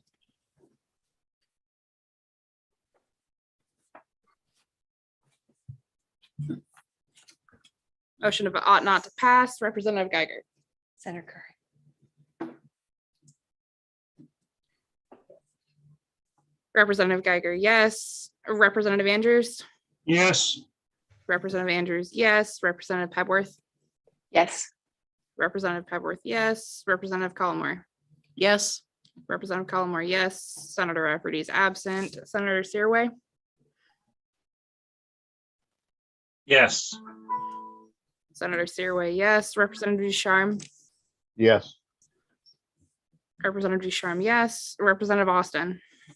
Yes. Representative Austin, yes. Representative Hassenfuss. Yes. Representative Hassenfuss, yes. Representative La Rochelle. Yes. Representative La Rochelle, yes. Representative Bernard is absent. Representative Roberts. Yes. Representative Roberts, yes. Senator Curry. Yes. Senator Curry, yes. Unanimous vote of those members present, the committee report will be ought not to pass. Chair recognizes Representative Geiger. Thank you, Mr. Chair. Mr. Chair, I would like to request respectfully a reconsideration of LD 1923, an act to establish the Main Space Corporation as sponsored by Senator Matty Daughtry. Request a reconsideration. Is there a second from a member that was, I think this has to be a member on the, no, it doesn't not. It doesn't have to be a member of the majority. Second. Second from Representative Roberts. All those in favor of reconsideration of LD 1923, which was the spaceport bill. That's not the title, but it was our bill around the spaceport. All those in favor. Point of order, Mr. Chair. Go ahead. For what, are we going to do discussion for a purpose of reconsideration? You've caught me without my Roberts rules on reconsideration. And so the purpose would be for some members to be able to reconsider their vote. Okay, is there any I believe there's been a negotiation that has happened that some members were interested in rather than having two ought to pass as amended reports out, to have one ought to pass as amended report out. That is my understanding of the goal of this. Okay. Yep. Representative Andrews, did you need a caucus or anything, or? You want to have the it's kind of out of the blue. Just curious as to why we're doing Because it. they added 5 for the, Let's get to the reconsideration, then we'll go into it. okay. Yeah. Yep. All those in favor of reconsideration? Seeing a majority of those in favor of reconsideration for LD 1923. So we will reconsider LD 1923 and let's see here. Representative, let's see, who wants to put forward or introduce what the amendment would be? The amendment, who is familiar enough with it? Chair Roberts, I'm familiar with it. Chair Roberts, you want to take over and I'll introduce what it is. Actually, no, I'll just introduce what I understand. Senator Daughtry and Senator Searway and Representative Collmore have been discussing has been the sticking points between the two amendments, as I understand it. And I would ask Ms. Olson to clarify on that, has been the representation on the advisory board to have a statewide presence. I believe the Representative Collmore and Senator Searway and Representative and Senator Daughtry have discussed, rather than having 3 members, which were representative of specific counties, in one amendment, and then in another amendment, it was 13 members or 16 members representing all counties, to do 5 members that represent the DOT, to include 5 members that include the DOT regions. Thank you. So the board would, in addition to their other, would replace the 3 county folks with the 5 with 5 members that represent the regions. That is my understanding of the amendment. I want to make sure, Ms. Olson, that's clear to you as to what's been discussed. I do. So the 2 reports, the majority and the minority report that was ought not to pass, they differed in 2 ways. Can you hear me, by the way? I have a new headset. Okay, great. Yep. They differed in 2 ways. One was the representation on the board, with the minority report requesting the addition of membership from all 16 counties instead of the 3 originally designated in the bill. And the other difference between the 2 reports had to do with the main launch sites and services business unit of the main space complex. In the majority report, the preference was for the main launch sites and services to prioritize main-based businesses and businesses that minimize the environmental impacts of their space vehicles and launches. And the minority report wanted to prioritize main-based businesses, but wanted to restrict the use of main launch sites and services to businesses that minimize environmental impacts of space, instead of prioritize, but to actually restrict it to just those businesses that minimize environmental impacts. So those were the 2 differences between the 2 reports. So in the amendment, we're hanging on to the amendment discussed, not yet moved, would be the 5 representation, but to hang on to the priority focus on the environment. Okay, so the proposed amendment now that we're reconsidering would be, so to keep the same amendment. So this was based off an amendment put by forward by Representative Daughtry, Senator Daughtry, excuse me. And we would keep the language around prioritizing main-based businesses and prioritizing businesses that minimize environmental impacts. And the representation on the board would be, and I'm sorry if you could repeat you said 5, and I didn't catch the description of the individuals. They follow the 5 members that I think it's just representatives from those regions, from the 5 regions based on the 5 DOT regions. Is that correct? Yeah, it would be 5 members from the 5 DOT regions. Okay. 1 from each. Mm-hmm. Okay. Is there, I mean, obviously we can certainly move forward with, if that's not bringing a supermajority to the table to help have this move forward, then you know, we can get back to our original place of 2 ought to pass as amended, but trying to support this effort as much as possible by getting to a more stronger majority. So Chair recognizes Representative Austin.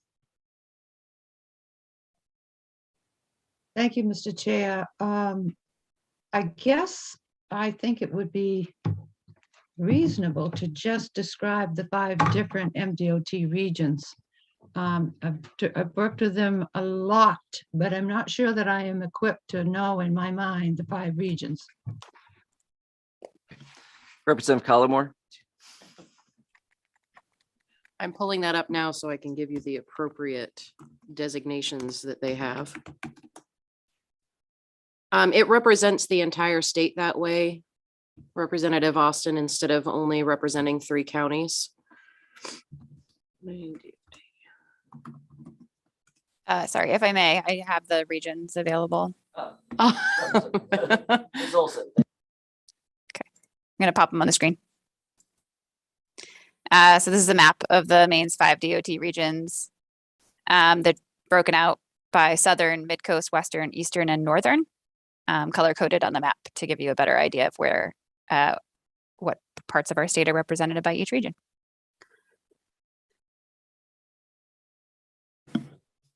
That's a great map.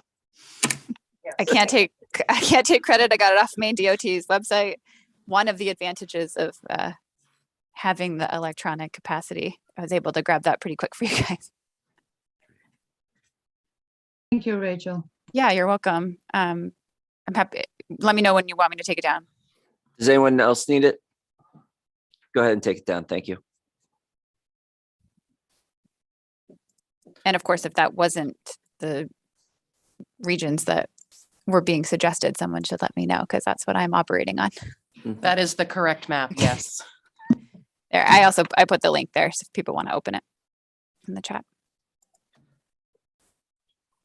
Is there any more discussion, or I heard a desire earlier for a corner caucus. If that's still desired, how would you like to proceed? Senator Searway?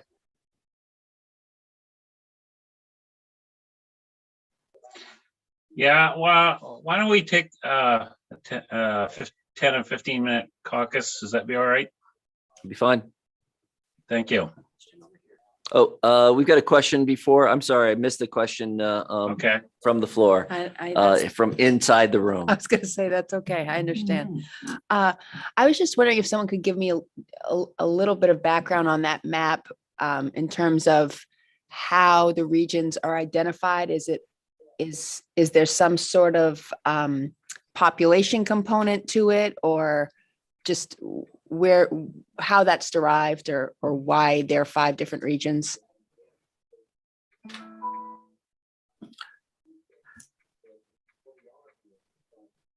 I don't know anyone has that background in DOT. I did not see anyone jump for that. I think the goal was to have a statewide presence in, particularly when it came to any efforts around siting launches or developing properties, and not to limit it to either the 3 counties, or to expand it to an level of having 16 on a board. So that I believe this was a compromise to continue to have a statewide presence, but not to have either of those 2 issues. I think it was a Goldilocks effort. Okay. I was just curious because I just was trying to see if there was any relevance to how the regions were derived. That's all. My guess is the number 5 mattered. Yeah.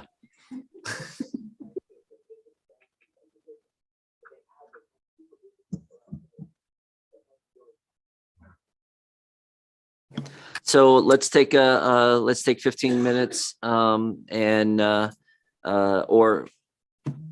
15 minutes. Senator Searway, if you can call me when you're ready. Yeah, what's that? Yeah, okay. We'll take a break. All right, so we'll take time for a caucus. Thank you. We'll be on break for about 15 minutes.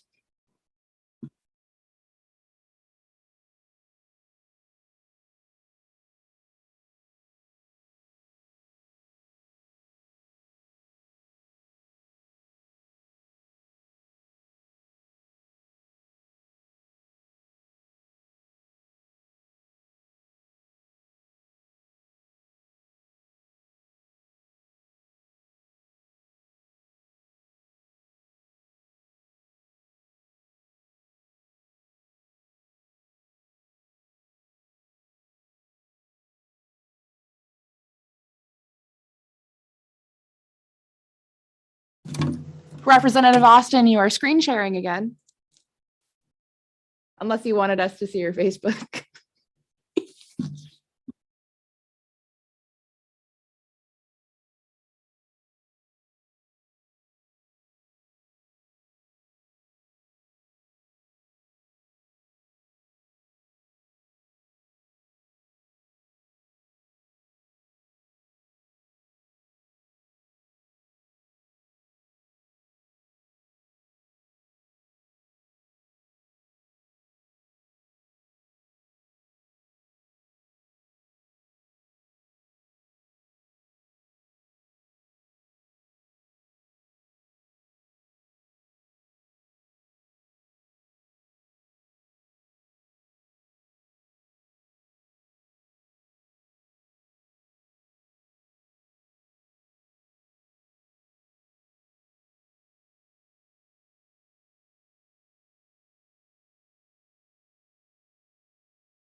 like to make myself sometime.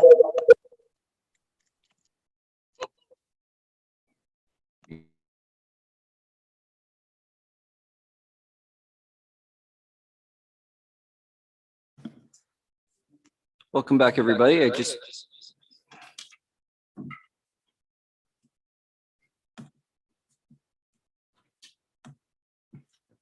Welcome back, everybody. Sorry about that. We're still navigating what technology to do when. So I'm looking around and it looks like we have a quorum back. There we go. And so question before us, we had not moved the amendment at this point, so it was a discussion. And so are we ready for a motion?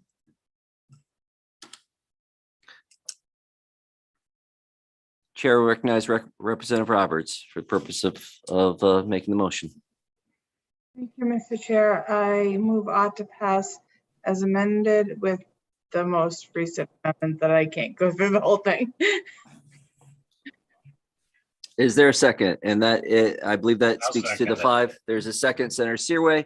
And that speaks to the, I'm assuming that speaks to the committee it would, instead of having the 3 county members, would have the 3 specific members representing specific counties, would have 5 members representing the 5 DOT regions. Correct.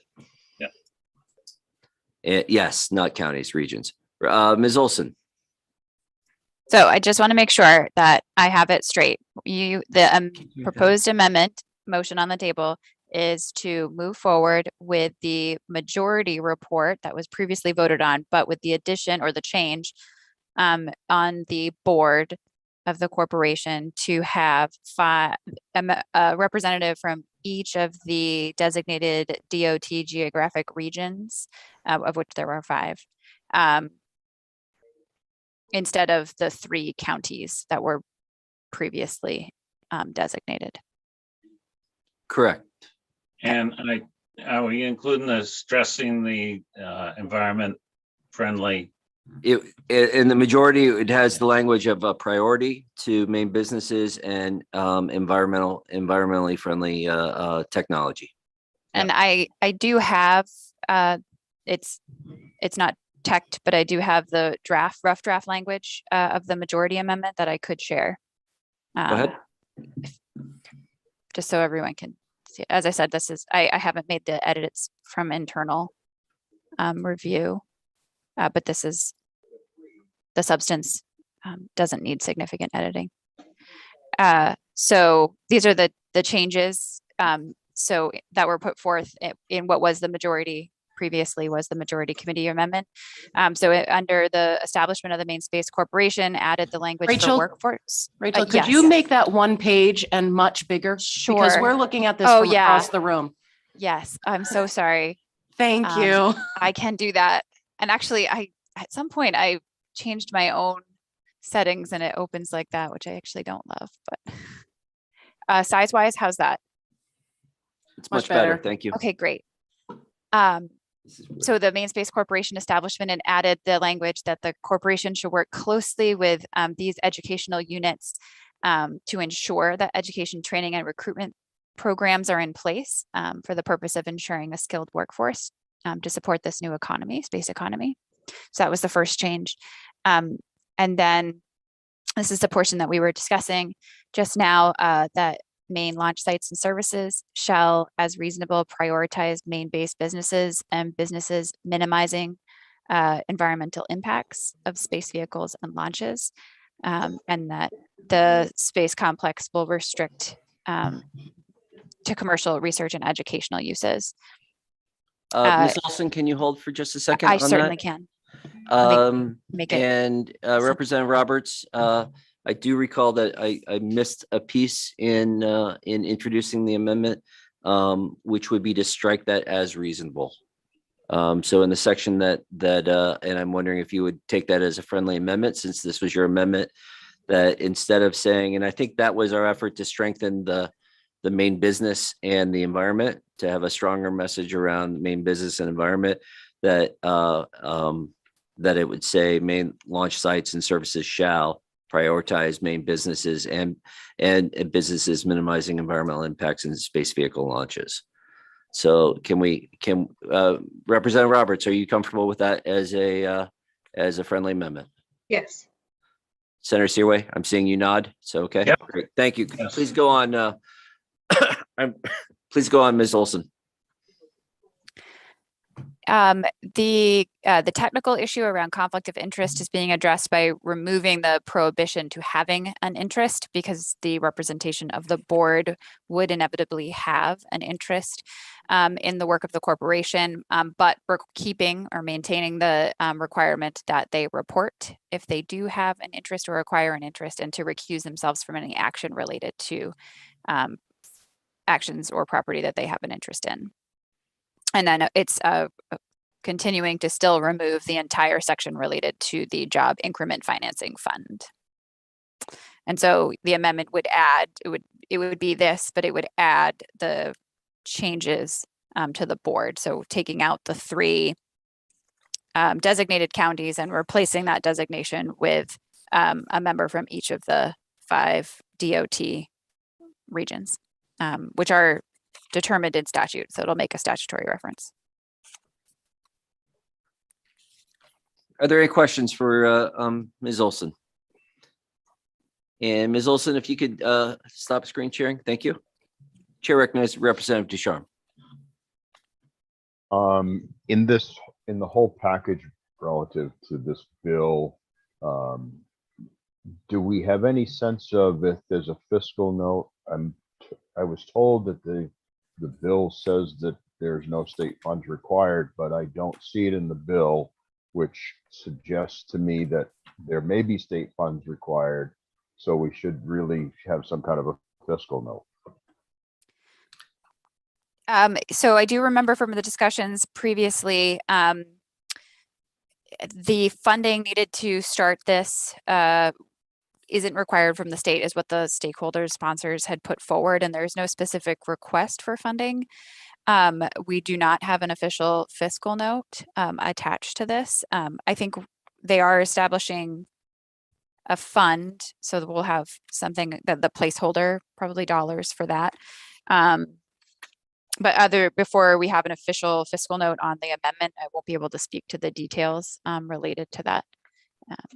And that we will need to process the amendment before they issue the fiscal for the changes. And that would come back on language review, final language review. So you would see it and have a chance to weigh in or make any further changes or additions at that point. I'll see it in the probes too.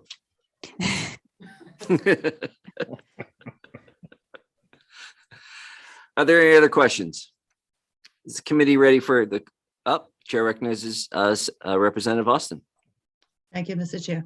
I believe that Ms. Olson has said this before. Now, if depending, one can vote today, but upon that fiscal note coming back and finding anything that is contrary to what one supports, a vote could be changed at that point. Yes, that's I believe is the committee procedure when we get information back that changes what sort of the substance, which I think money is considered a large portion of that. Then the people who voted for the majority have the option to vote to reconsider, or on that report have the option to reconsider, like we actually did for this currently. Do we have any idea timeline on that? We don't, do we?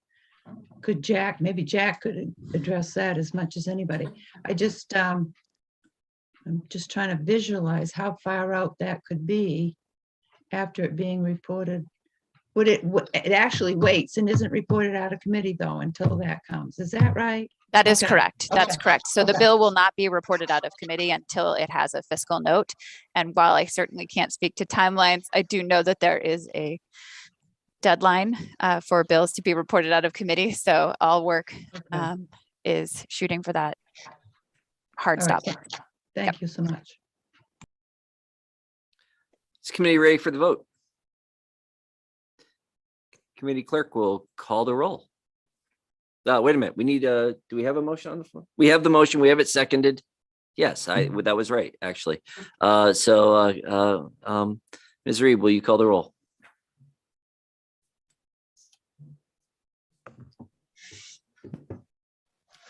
Representative Geiger, Yes. Representative Geiger, yes. Representative Andrews, Same, ought not to pass as before. No. Representative Andrews, no. Representative Pebworth, Yes. Representative Pebworth, yes.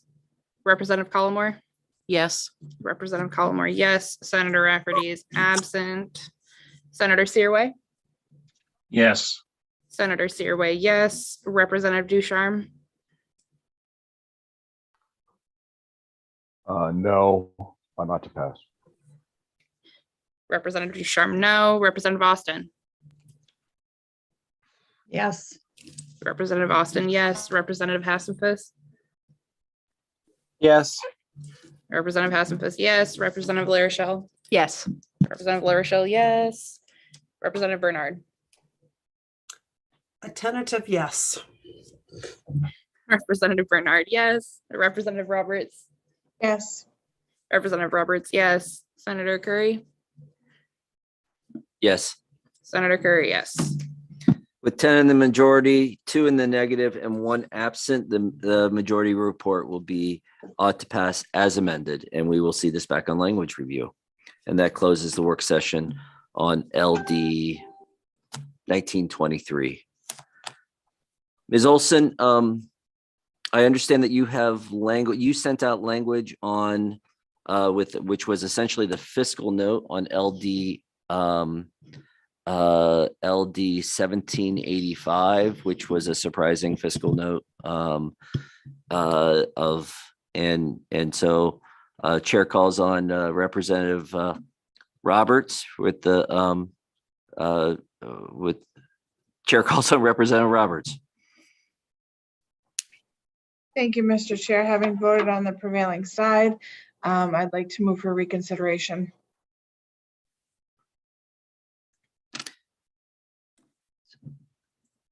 Is there a second?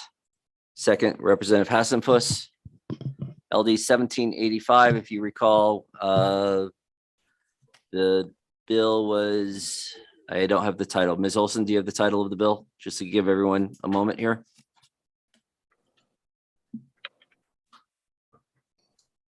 You're muted.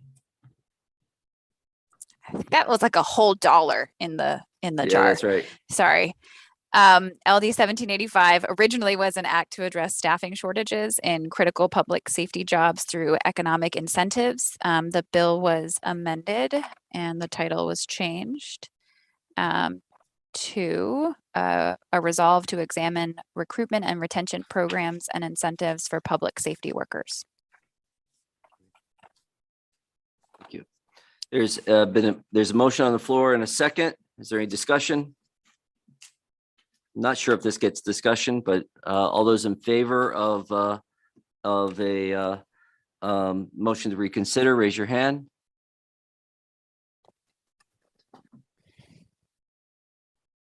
All the 6, that's a majority.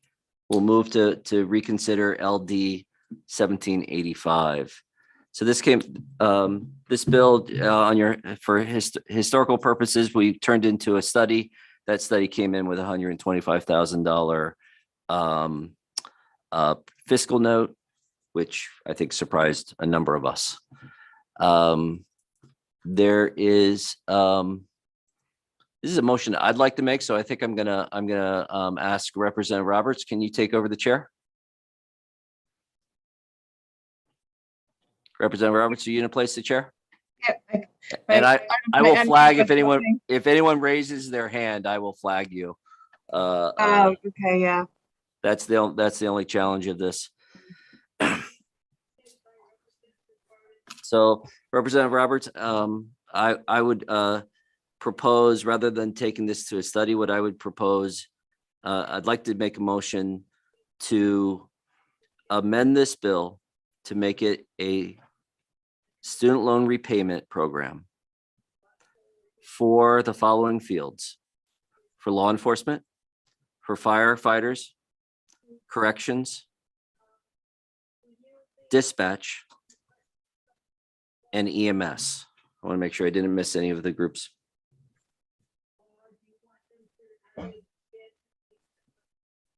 Yeah, that's correct. I'd like it to be a loan repayment program where that maxes out at $9,000 for a student. So a person has to be working in that field. It maxes out at $9,000.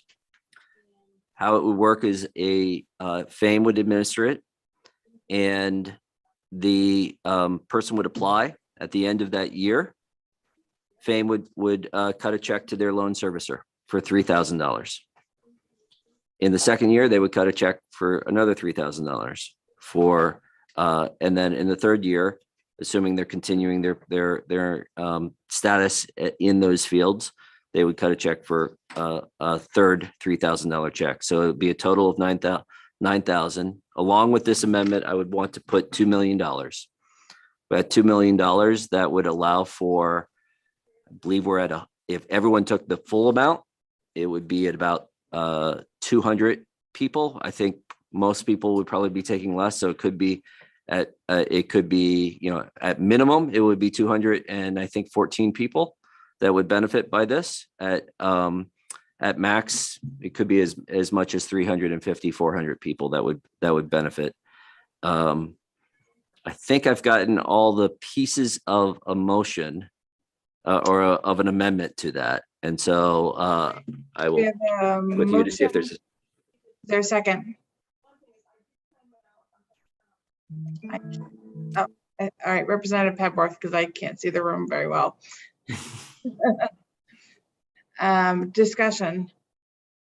Representative Bernard. Not sure if this is the appropriate time to ask, but I wonder if we could have a caucus on this, perhaps after some discussion. Yes. But before we take a vote, please. Representative Andrews. You're on mute.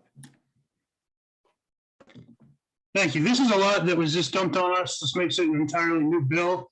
I would motion to table so we have time to digest it and actually see what's going on and know where we're spending money.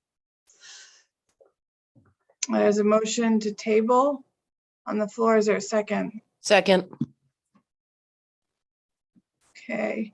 Ms. Reed, can you take the roll on this just so I can make sure we're counting right? So we're taking a vote on a motion to table.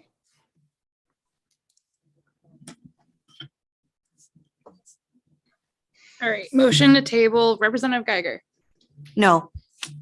Representative Geiger, no. Representative Andrews. Yes. Representative Andrews, yes. Representative Hepworth. I'm just going to say that I may be willing to table later, but I think that we're here now. Let's do the discussion and then see where we are. So that is a no. Representative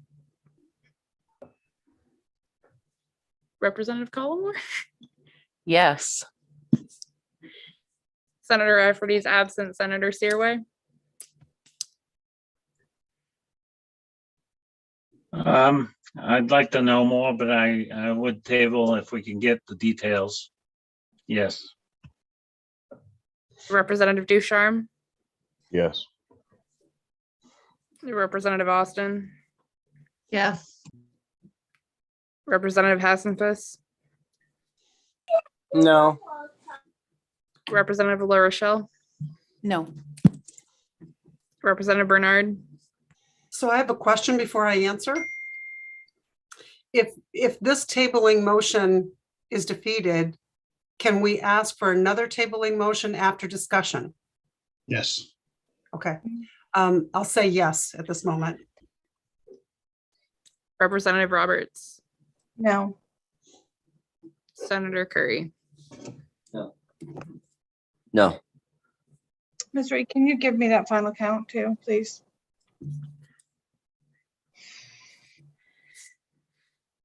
Six and six. Okay, so 6 and 6. The tabling motion does not pass. So we will move on to discussion.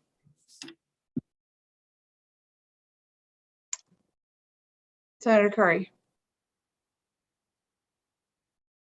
Your mic. Thank you, Chair Roberts. I'm aware of our timeline and deadline to report out. And so I know we have today and tomorrow. In order to do this, I'd like to see how far we can get on this today without having to do a meeting tomorrow if possible. And so with, I will, a question I have is actually of Ms. Olson. Does she have enough to understand the motion as is? Ms. Olson. Or the amendment? I certainly have details that I could use to draft. I do think as the program would be administered by FAME and Mr. Norbert is in attendance, it might benefit the committee during this point of discussion to reach out to him and see if potentially more information is needed in order to run the program. He did speak to this when the bill as it was originally proposed, which included a loan repayment program, about what kinds of information FAME would need in order to administer such a type of program. And then I also will take the time and Senator Curry did mention this, but to remind the committee that any bills currently in our possession must be voted by Friday, or if they're not, we would need to seek permission to meet on them after Friday. So just keeping timing and deadlines in mind. Representative Bernard. Thank you very much, Chair Roberts. While I understand timing is essential as we move toward the end of this session, I think it's also really important that we remain thoughtful about each and every bill that comes before us. And so I want to make sure I have this right. We had agreed upon a study earlier on, and just now, within the last few minutes, if I have this right, we're going right back to the beginning of how the bill was. So a $2 million bill as opposed to a $125,000 study. Have I got that right?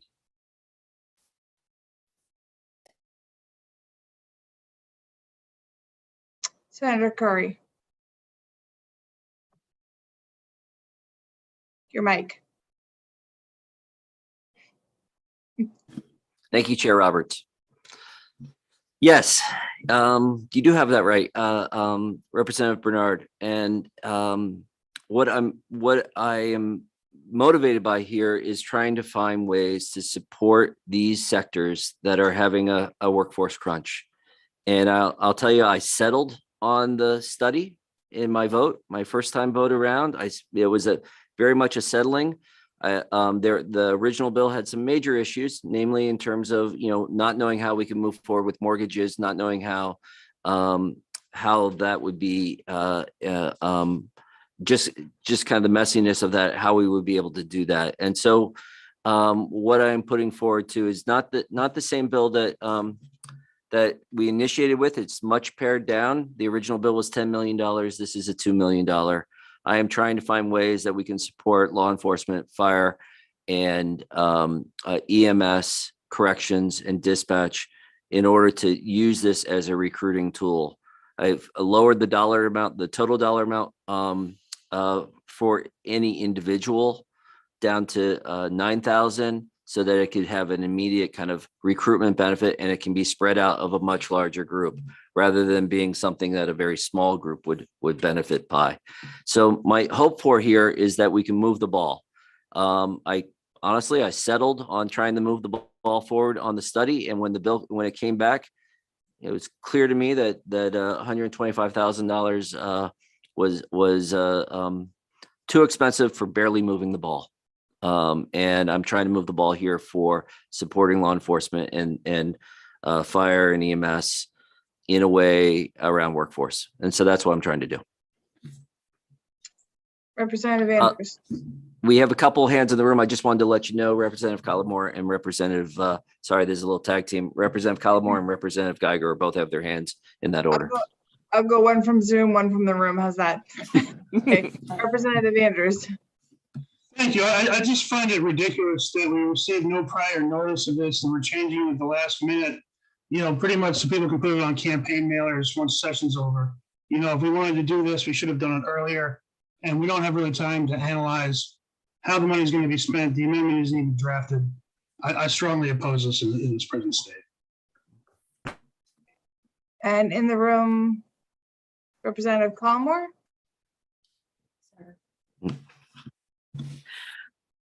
Yes, thank you.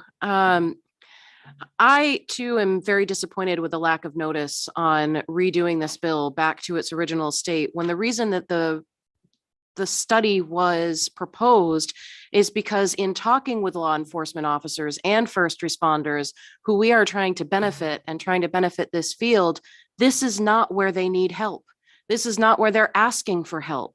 And the idea behind the study was to make sure we were actually helping recruit people.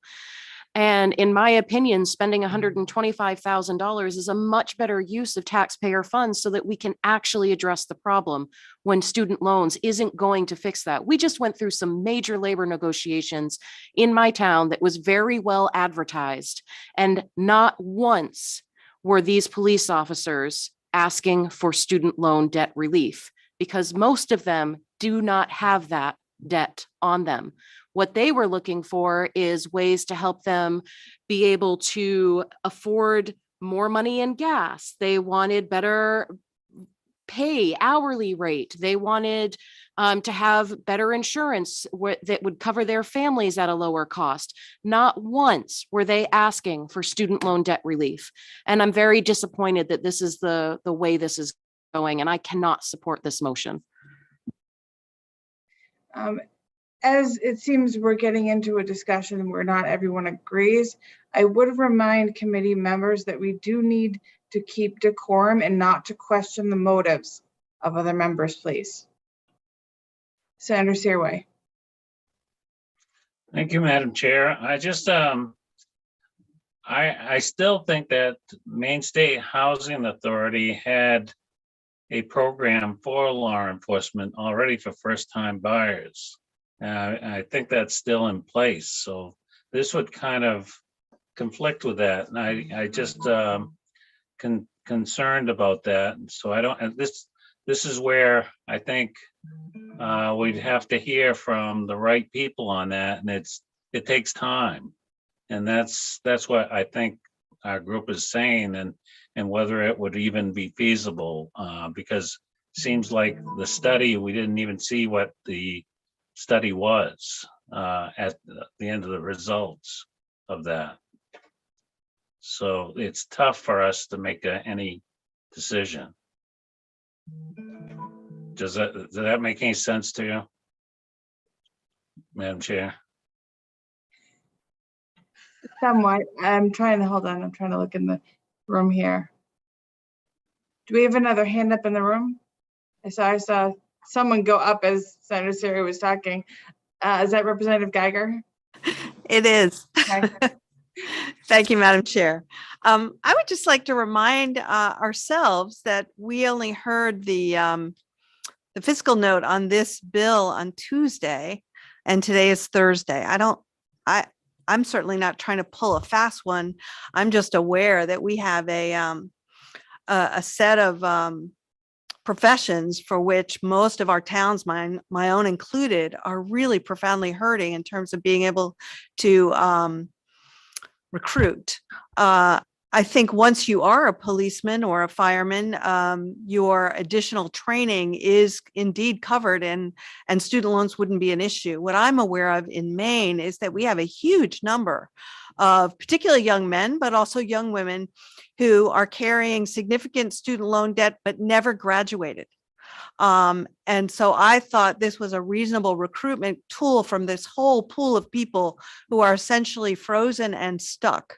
And that if they considered a profession of one of these listed, corrections, law enforcement, fire, or EMS, that there would be an incentive for them to get $3,000 a year written off. And I believe Senator Curry had said earlier in the week in our last meeting that the average loan for students who have not completed is about $8,000. So a $9,000 requiring 3 years of work in the field is a great way for them to not just taste this field, but actually make a commitment to it. So I don't know that it's the perfect answer, but I think we are in a place in Maine where we are in desperate need of recruitment. We have one-time surplus funds we will never have again, and it's worth trying. Thank you. Senator Curry.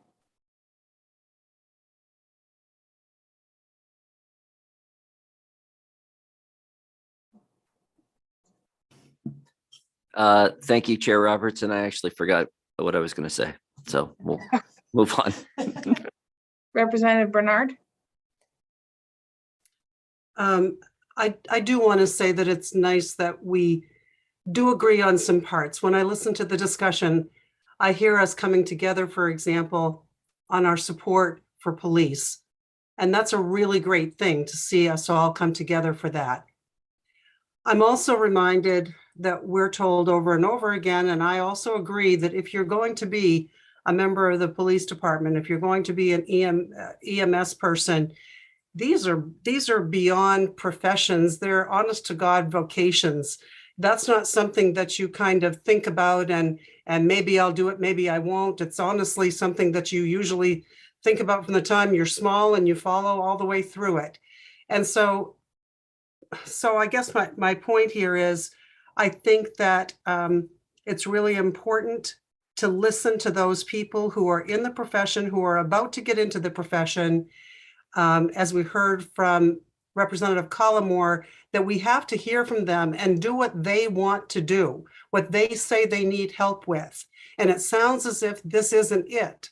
So I think taking the extra step, the extra moment, it's okay to take a little bit of extra time to have exceptional bills, exceptional legislation, as opposed to trying to hurry something through for the sake of a deadline. And I'm not suggesting anything bad from anyone. In fact, I want to emphasize again that I know we're all doing this to try to improve those areas and to try to help those areas.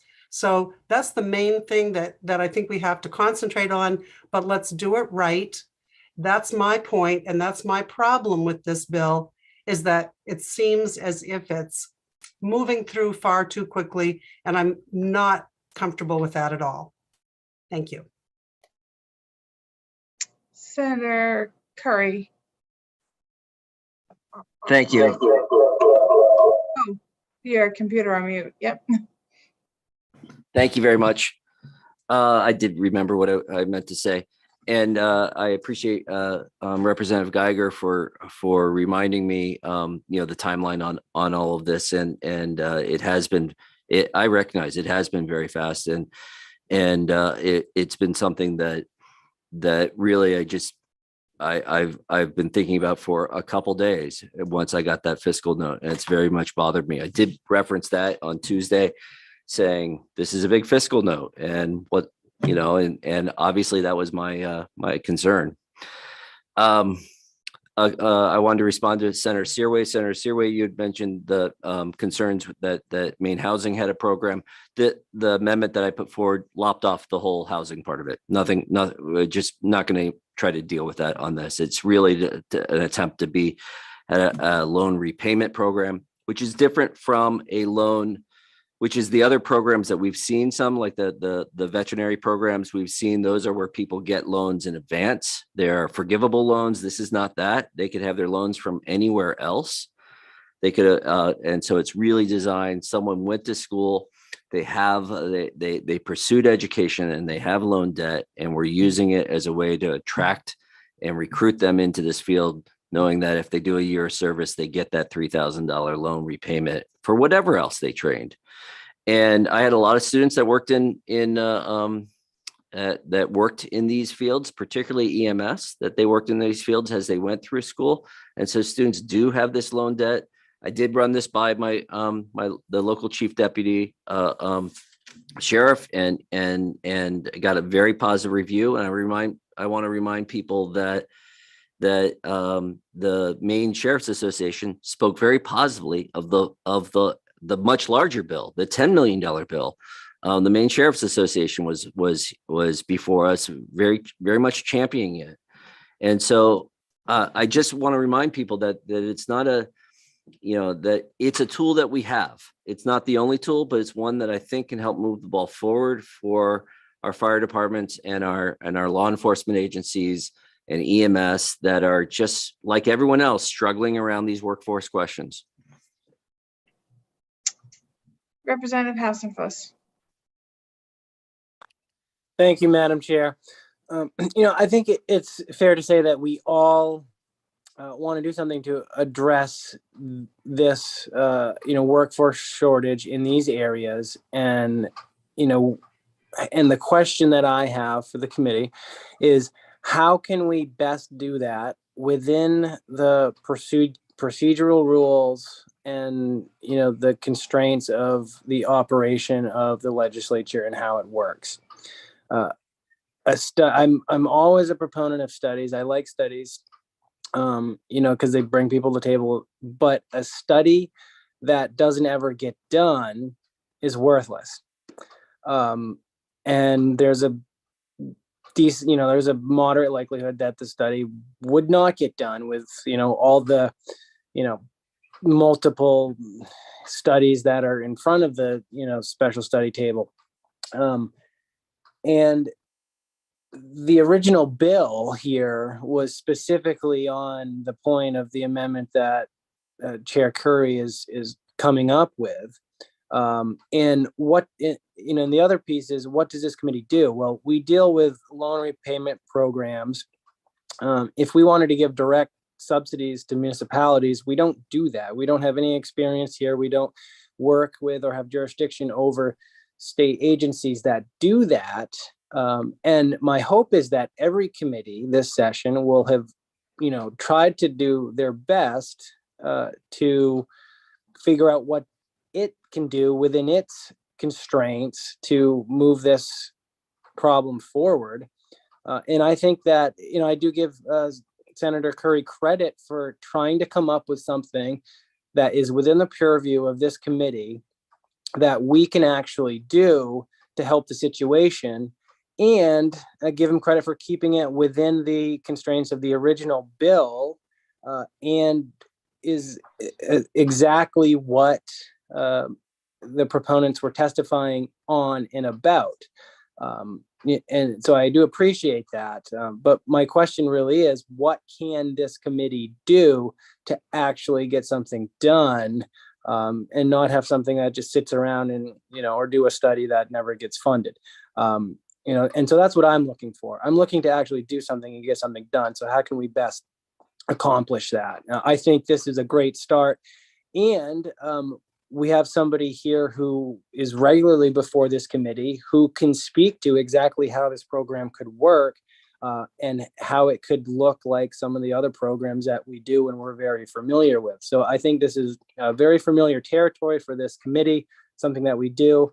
And it is a potential option for the entire legislature and the appropriations table to look at and say, well, this is one way we could address this crisis, or we can choose other committees' recommendations. But I think this could be something that we can do. So with that, I pose that question out there, and I would love to hear from Mr. Norbert about how he could implement this program. Ms. Reed or Senator Curry, I'm not a co-host, so I can't move Mr. Norbert over. If one of you could, please.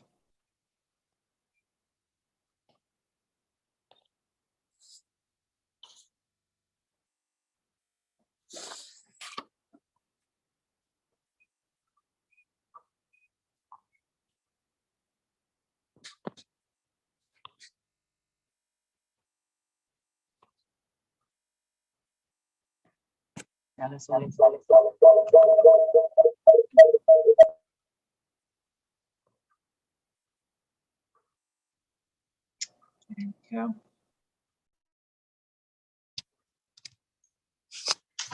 Good afternoon, Mr. Norbert. How are you? I'm well, thank you, Madam Chair. Did you hear Representative Hassenfuss's question? And yes, to answer that and maybe elaborate more. And I think other members may have questions for you as well. Sure. So I think we could operate this based along the lines of Senator Curry's proposal. You might recall we have a dental loan repayment program, which accepts people from out of state to practice and have part of their loans repaid by us in return for service. So it sounds, it sounds like something we could do. My concerns are always knowing the defined field, and he has defined it and reduced the population. I'd like us to engage in routine technical rulemaking with public input to get input about the proposed parameters of the program and the definitions. One thing that just strikes me, I'm unclear, dispatch. I know what a dispatch person is. Would be for these various fields as well: police, fire, EMS. I assume it would be. And then we'd like to be allowed with the funds, whatever the total is, that a certain small portion, maybe 3%, be permitted to reimburse us for our reasonable administrative costs. So those are my initial reactions. I don't think it needs to be terribly complicated. It will be a rather small amount of money, and it would go rather quickly. So I'm happy to answer any questions that you might have.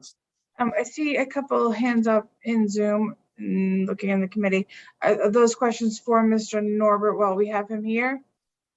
Senator Searway, yes? Okay. Now, when you're saying $2 million, how many people would that cover? And also, what is the number that we generally have a year, for law enforcement or emergency response that this would be covering or involved in? And I guess the other part is, why can't we just take some money and put it towards someone that could design an apprenticeship program, which we used to have through Kennebec Valley for law enforcement, for corrections, and we could do it even for any of those professions, and it would cut the cost down as far as time and also as far as maybe discounts. So I think we could save money and still accomplish what we want to do.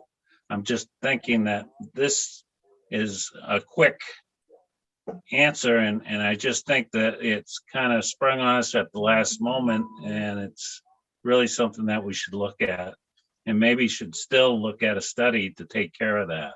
I don't know. Hi, Senator. So your first question, I think Senator Curry's math was right on. I think about 215 people could benefit from this. If you figure $9,000 a year per person over 3 years in a $2 million appropriation. And if you take out the 3% admin for FAME, about $60,000. The second question, your other two questions, your second question was, what was the universe of, I have no idea how many eligible law enforcement or EMTs or fire. I've never worked, we haven't worked with that group at FAME before, so I must tell you I'm ignorant to that. And the third point you made, to me, is really a policy question. You could put money toward another place like the community colleges. I take no position on that. That's simply your policy choice for you to make. So I'm sorry, I can't be more helpful with that. Thank you. Are there any questions in Zoom land or Augusta land for Mr. Norbert? I don't see Representative La Rochelle. I can see you if you can shake your head yes or no if there are hands up there. No? Okay. Thank you, Mr. Norbert. You're welcome. Representative Bernard. Thank you very much, Madam Chair. I have no doubt in my mind that Mr. Norbert can make anything happen. I've seen it. I've witnessed that. He's very, very good at what he does. My question is just to take it back another step. And after I'm through, if everyone is done, I'd love to take a quick caucus. But I'm reminded that when we had time a while back, that we voted for a study to look into this because we thought that it was important. And now it sounds as if some people are not believing in studies, or at least that's what I heard. I might have misunderstood, but we call for studies all the time. And I believe in those studies. The reason that we have them, obviously, is to take our time to get all of the stakeholders involved and to get the best information that we can before we go ahead and commit taxpayer dollars to anything. So I still believe in the study that we had talked about and that we agreed upon. And to try to do this at the last minute seems a bit unfair. It's unfair to me. I'm not going to say that somebody else was taking an unfair move, but it feels unfair to me to have it come down to the wire and then change the entire language. So I have a problem with this because we're taking away the opportunity to really look into this and do it right. So I'm still for what we decided on some time ago. And that's where I'd like to go. And then after you're done with all the comments here, I'd like to call for a caucus. Okay, Representative Pebworth. Sorry. Yeah. Thank you, Madam Chair.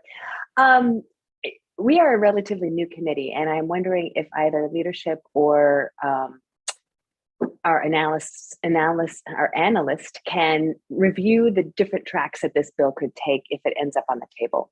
And I know that at some point during the end of this session, we will find out how many studies are on the table and how much money is available to fund what's on the table. Yes, that's correct. So as before the bill was reconsidered, the amendment that I sent for final language review, that is ready to be reported. That was ready to be reported out.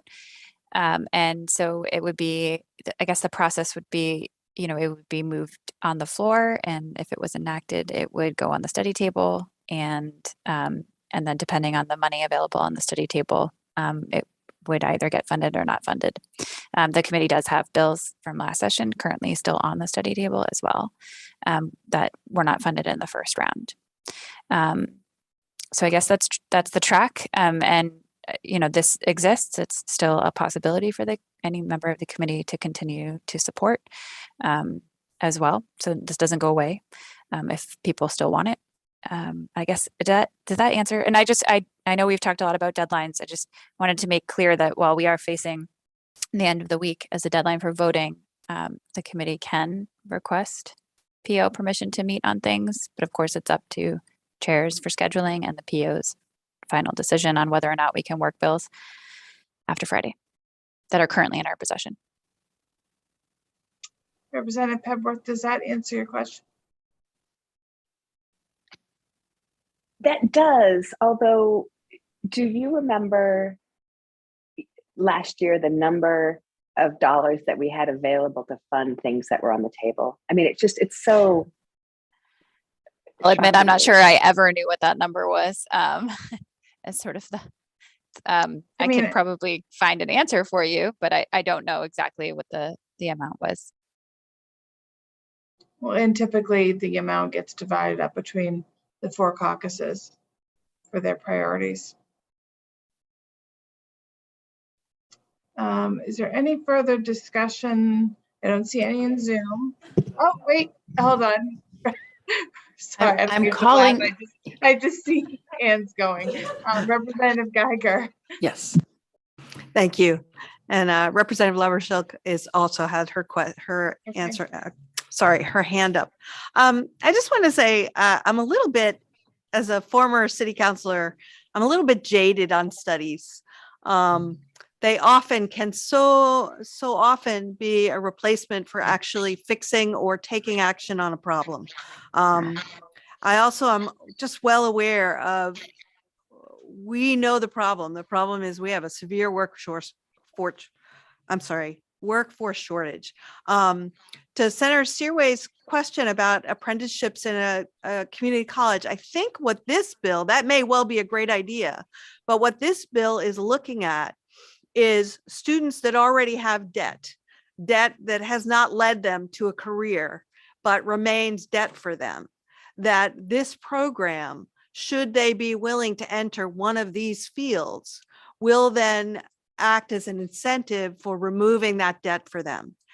It is often the case in fire and police that if you go further, for instance, the academy, that is paid for by the municipality that hires you.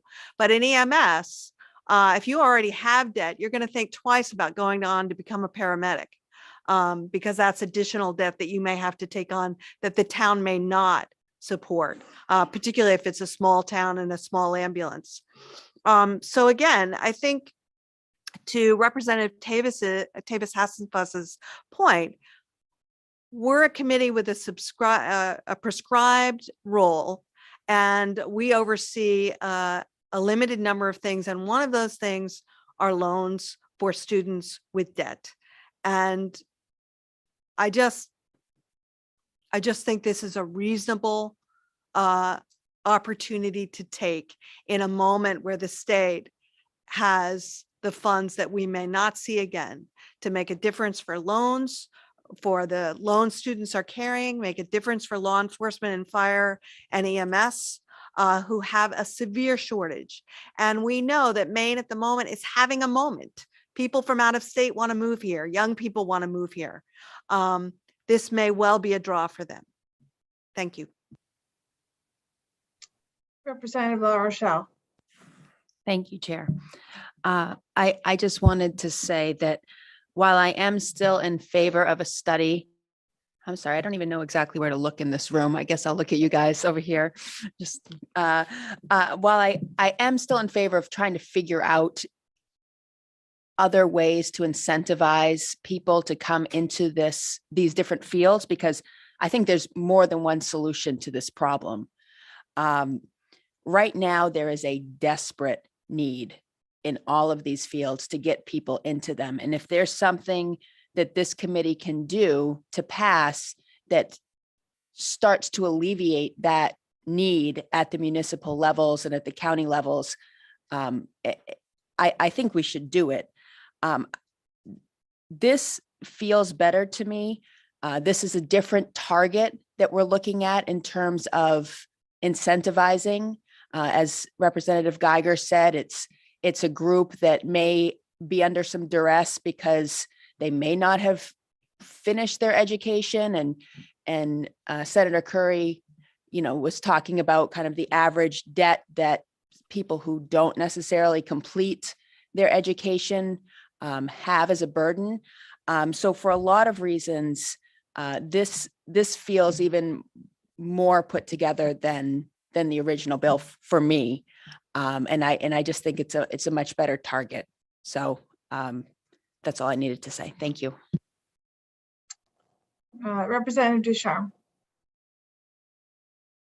Thank you, Chairman Roberts. I believe it was Representative Geiger spoke about if we have one-time money and so forth and so on. I would just ask the question to anybody who would like to respond to it. Does anybody recall any kind of program such as this that didn't have a long tail? We have a bunch of programs, and if you talk with Mr. Norbert or look at the FAME site and look into student loan repayment, student loan assistance program, there's just a myriad of them out there.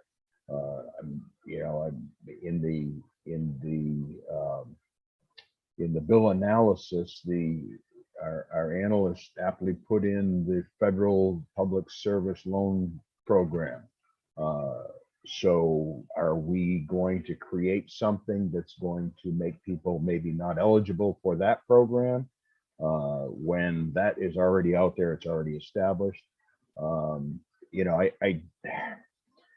I just think that I agree with the comments that we had agreed to a study to find out how to do this the right way, as opposed to doing it right now. It may feel good to do it right now, but it won't feel good if we don't do it the right way, and then have to backtrack on it and say, oh, I guess we can't do that anymore, because everybody knows the vagaries of funding. And the next legislature that comes before this bill, or has to look at this bill, is probably going to have to take a hard look at some of these things that have been funded because we have a bunch of money available. So I would just caution that. And if somebody knows of a program that has gotten shut down and we don't have to fund anymore in recent history, please let me know. Thank you. I have a question, Ms. Olson. Was it language specified in the amendment if it was a lapsing fund? That would be a question that I would have had. The proposed amendment had a maximum repayment total per person at $9,000, a maximum of $3,000 each year for 3 years, and $2 million to fund it. And I'm not sure if I caught if that was an ongoing or one-time request. Is Senator Curry in the room? Yes, so my intention is for this to be one-time funding that they then spend out. And then the program can continue to exist, but if it has no funding, as in, there have been other FAME programs that have been like, yeah, it exists, but there's no money in it, so there's no funding for it. And so it'll be up to each new legislature to whether they choose to fund it, whether they have the need at that time. I'm trying to be responsive to the needs that I'm hearing. And honestly, I started at 1 million, and that wasn't going to serve enough from my mind. That was only going to be 107 if they all had the $9,000 benefit. So I went to 2 million. Like, okay, that starts to get at the need. But my intention is that it is one-time funding that FAME can use to, and they would use it till it's spent out. Thank you, Senator. I have a technical question. The screen on my screen, the block that says room 202, where I see all of you, has its hand up. I just figured out, this is Eva, I just figured out it might be easier for me to raise the hand for 202 than to have you try to figure out who's trying to wave at you. Thought the room was speaking to me. Okay. Representative Austin. Thank you, Madam Chair.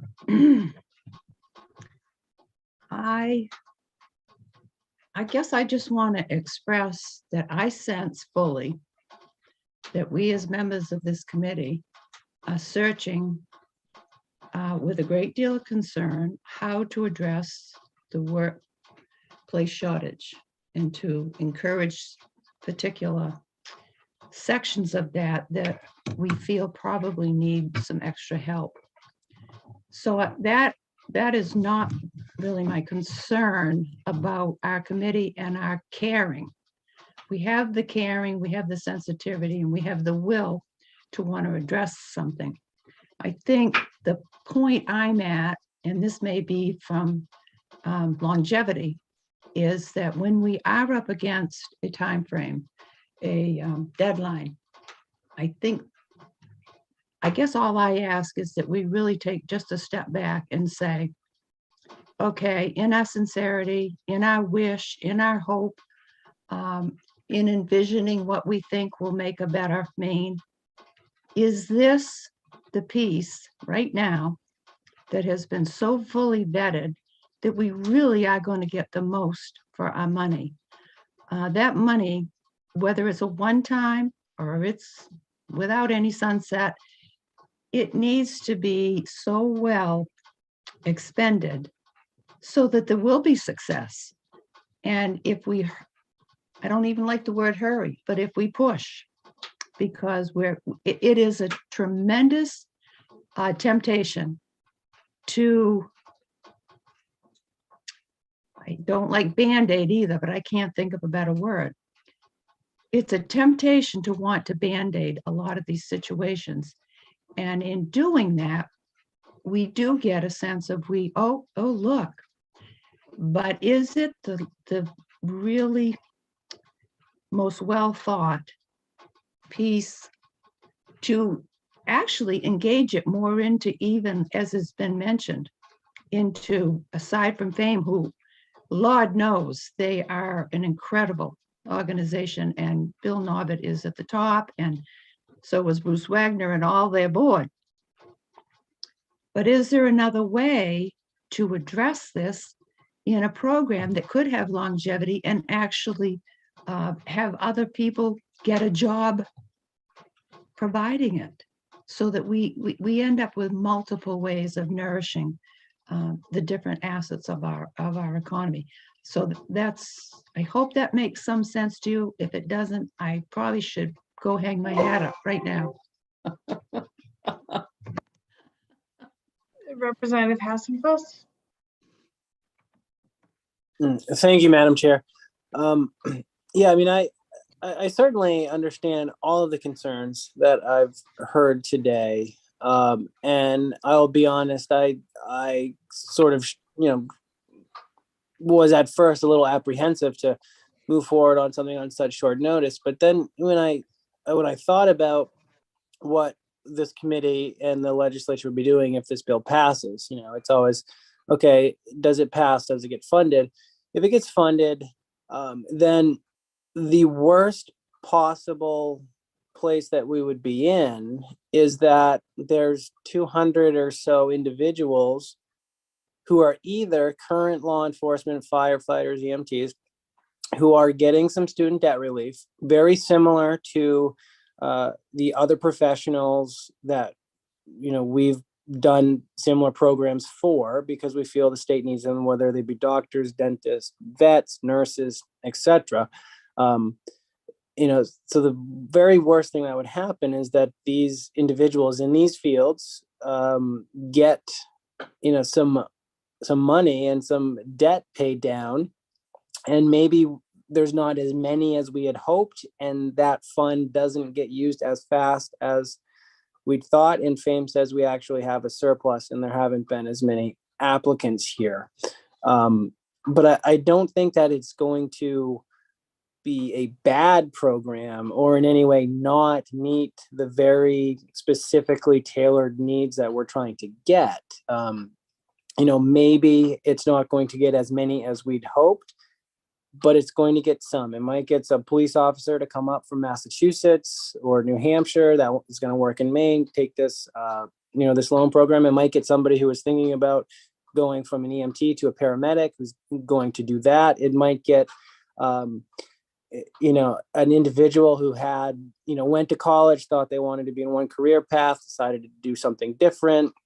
And then they say, you know what, I think I've always kind of wanted to be a police officer. Maybe I'll try it out. And especially with this program. So I think worst case scenario, we're still helping, Maine individuals with their college debt, and we're helping this, specific need in the workforce.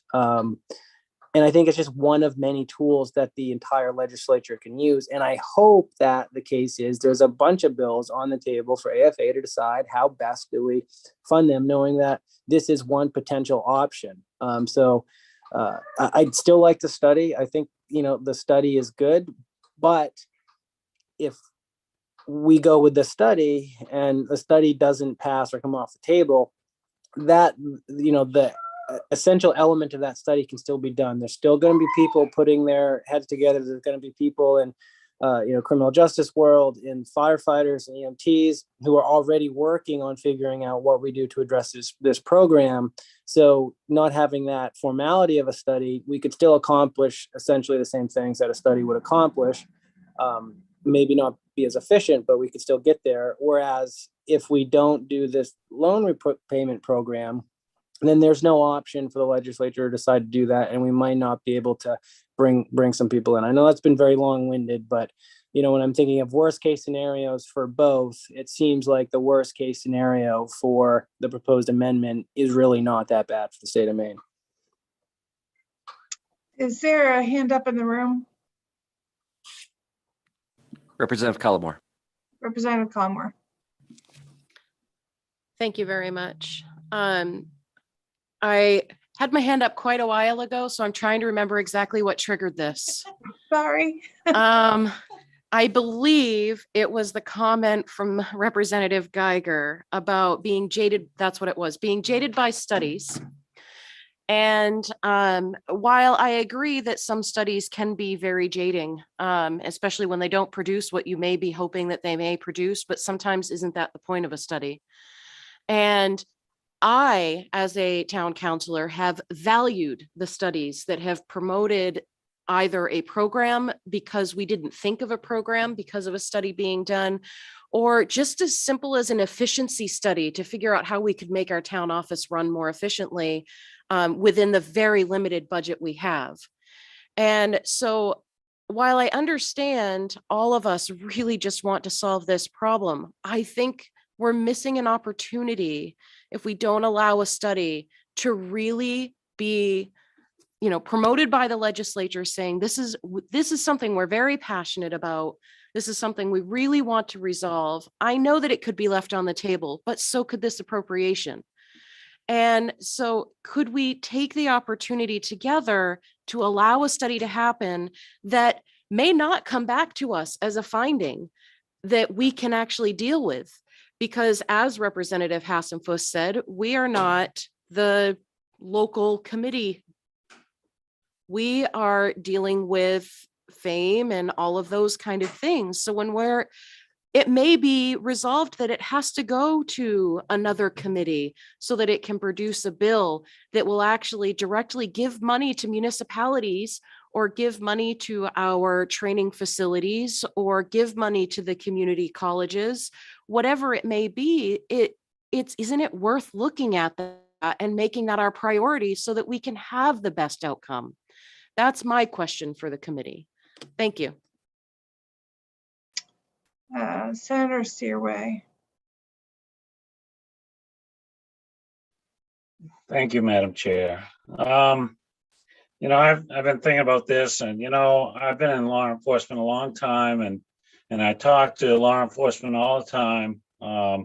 Not one of them have mentioned this because they're not in law enforcement because of college education debt.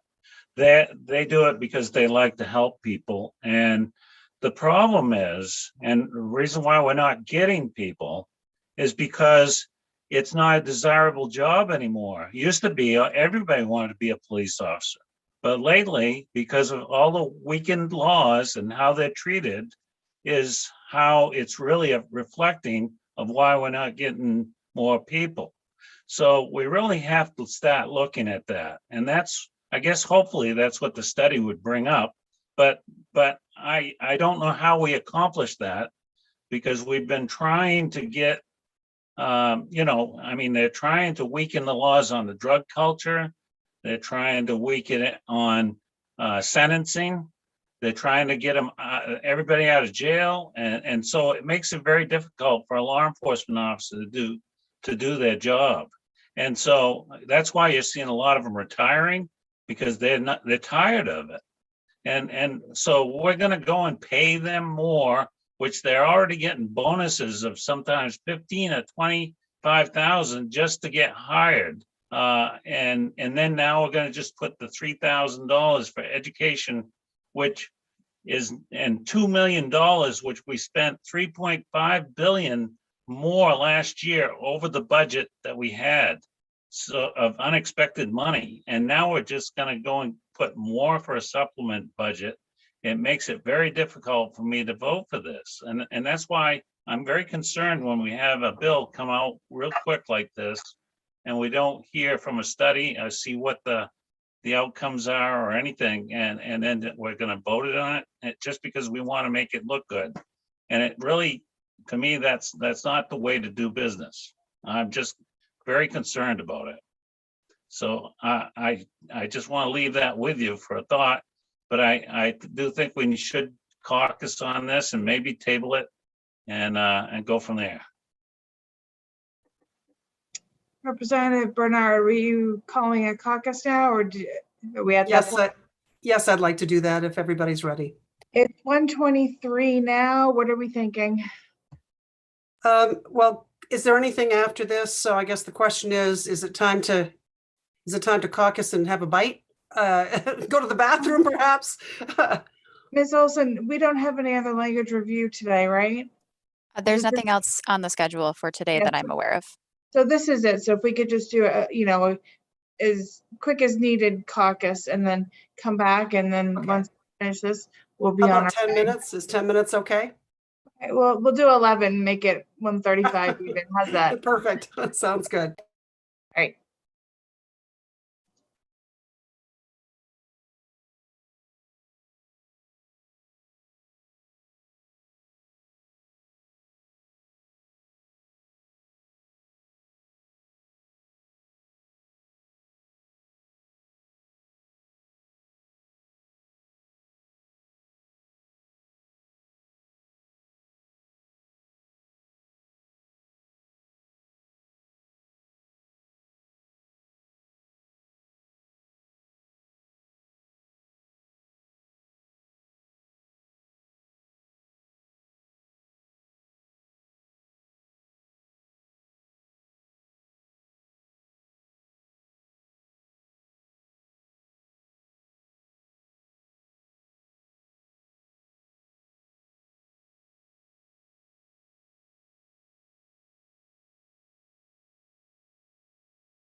It's been a challenge doing two committees at the same time, I'm telling you right now.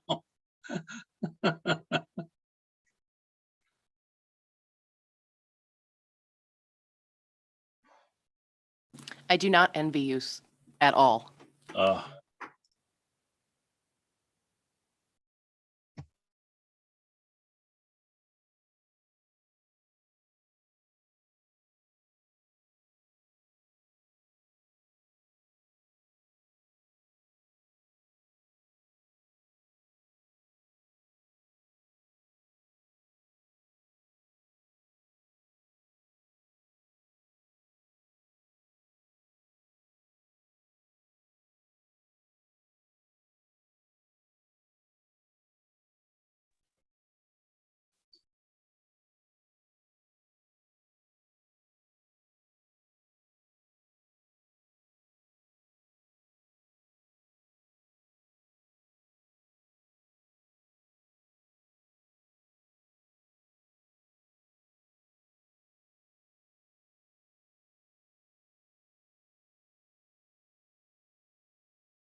Just trying to see what's going on in the room, if we have people sitting yet. I think I need new glasses. No, you don't. I was thinking the same exact thing as I'm trying to look at Miss They're Olson's report sitting. on the thing. They're sitting, Reagan, Rachel. I can see Reagan. Yeah, Reagan, Valley, Chip, and Amanda. If We're I all- may, I actually inquired about this. For those of us who are electronic, if you click on the square for the room, you can pin them and it will make it bigger. It makes everybody else small. I mean, it does change your view, but you can pin it. And then Oh, it turns that's out I can amazing. actually see Representative Geiger at the end, who I couldn't see before. So I can see that too. Perfect. I knew you were there, but I couldn't see. But I just discovered this. I was also Great. talking about it. Yeah. Much easier. I can see 4 people on the top, so that's good. Okay. Now, do we have everyone? We're missing Representative Pebworth. Okay, we ready to get started again? Okay, we do have a motion on the table that's been seconded. We've caucused. Do we have further discussion? Representative Kassenfuss.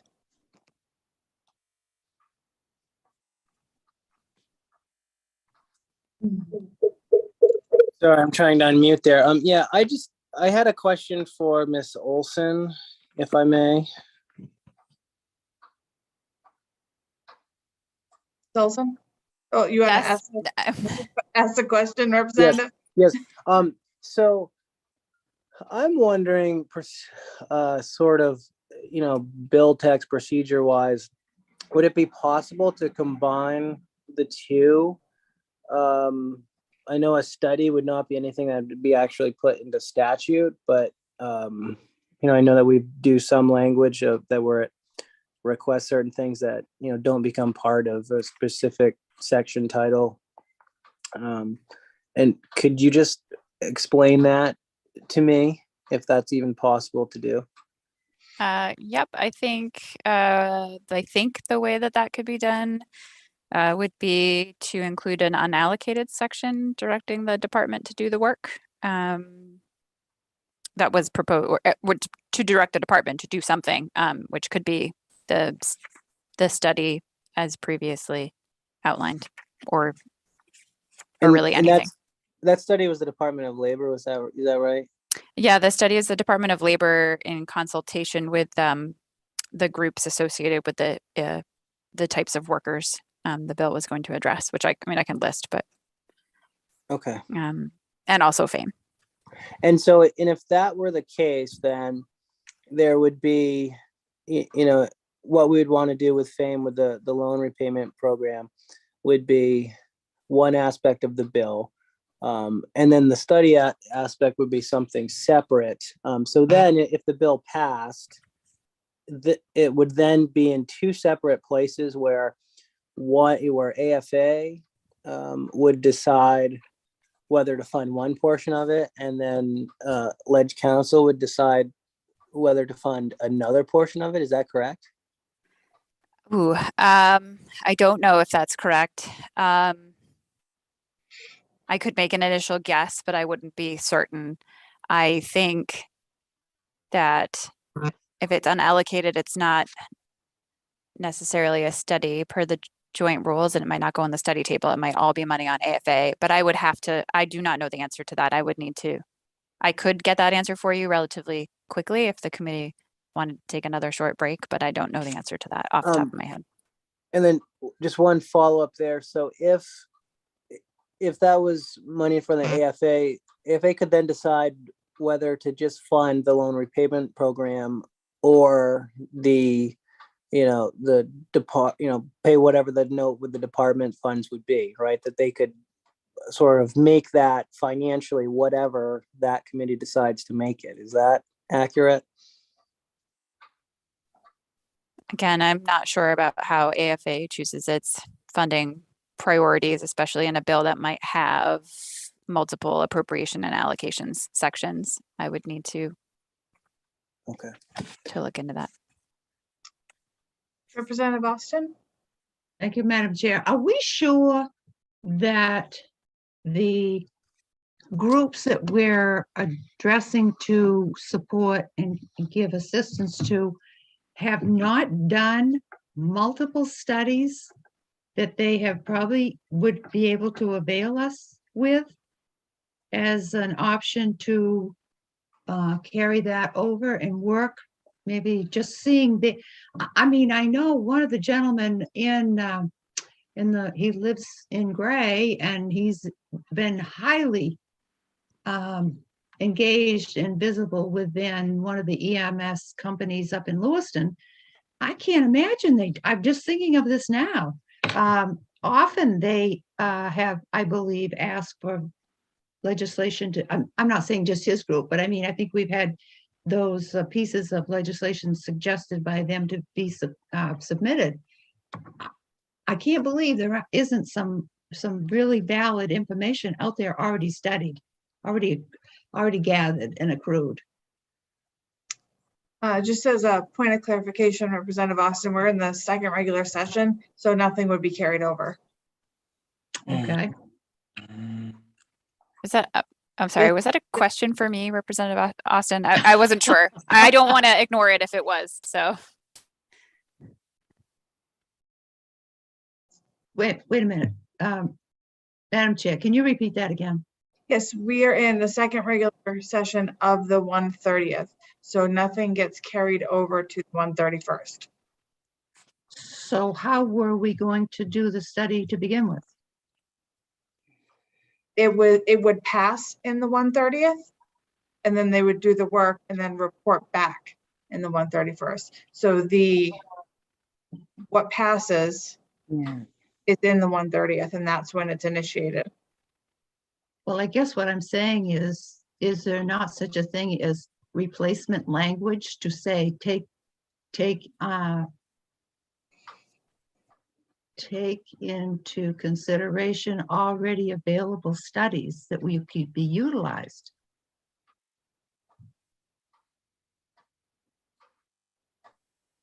Is that one for me? Sounds a little bit similar, but I don't want to, I'm just saying. Senator Curry. Thank you, Chair Roberts. I think for the cleanness of this, I take Representative Hassenfuss's comments as an offering of a friendly amendment, or he was trying to build a friendly amendment on that. I think for the cleanliness of this, or the cleanness of this, I'm not open to that. I'd like to keep it as the loan repayment program and not try to build in a study. I am concerned that it could get either sent to two different tables or two different, I think it weakens the opportunity of it passing. And while I would love to see a study also and have research on it also, I am a fan of data. I don't want to risk the likelihood of passage.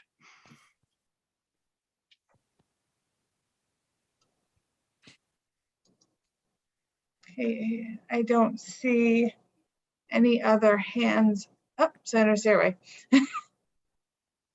Thank you, Madam Chair. I just, hold on just a second. I'll just, wanted to turn this down, yeah, turn this down here.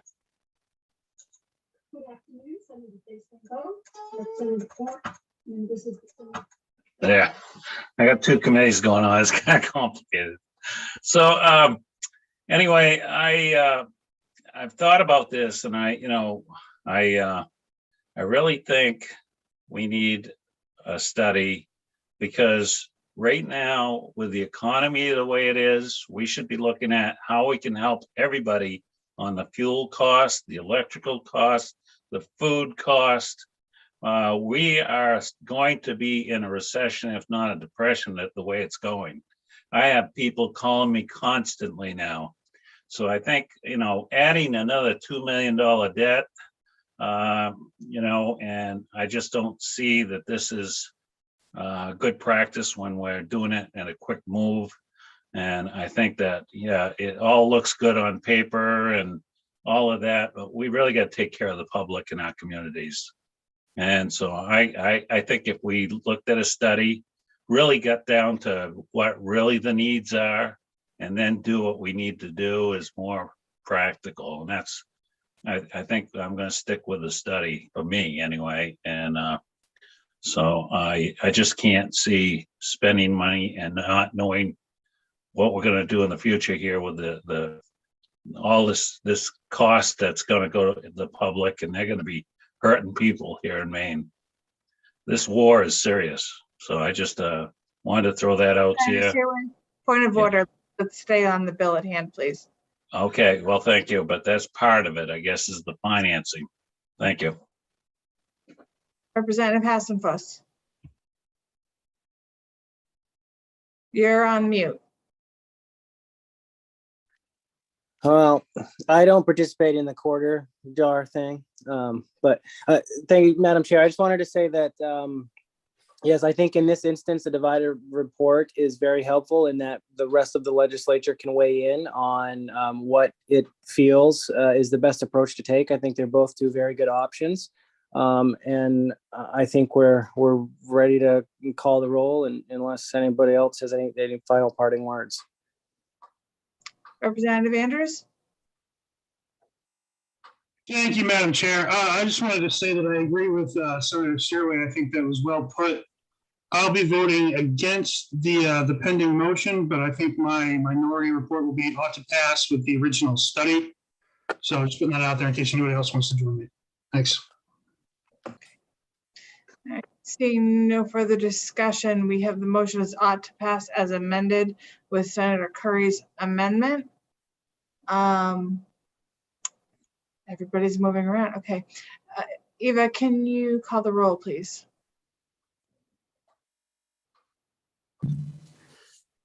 All right, ought to pass as amended. Representative Geiger, Yes. Representative Geiger, yes. Representative Andrews, No. Representative Andrews, no. Representative Pebworth, Yes. Representative Pebworth, yes. Representative Collmore, No. Representative Collmore, no. Senator Rafferty is absent. Senator Searway, No. Senator Searway, no. Representative Ducharme, No. Representative Ducharme, no. Representative Austin, No. Representative Austin, no. Representative Hassenfuss, Yes. Representative Hassenfuss, yes. Representative LaRochelle, Yes. Representative LaRochelle, yes. Representative Bernard, No. Representative Bernard, no. Representative Roberts, Yes. Representative Roberts, yes. Senator Curry, Yes. Senator Curry, yes. 6 and 6. That's 6 and 6.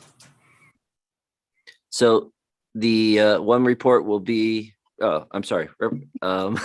Chair Roberts, keep We have going. The ought to pass is amended. I'm assuming the no's are the ought to pass is amended with the study. Is that not true for anyone here? Yes, that's what. Point of order. The original, Madam Chair. Yeah, with the study language. Right. Point of order. Yes, Representative Andrews. Thank you, Madam Chair. So if the vote was 6-6, doesn't that motion fail as it did with the tabling motion?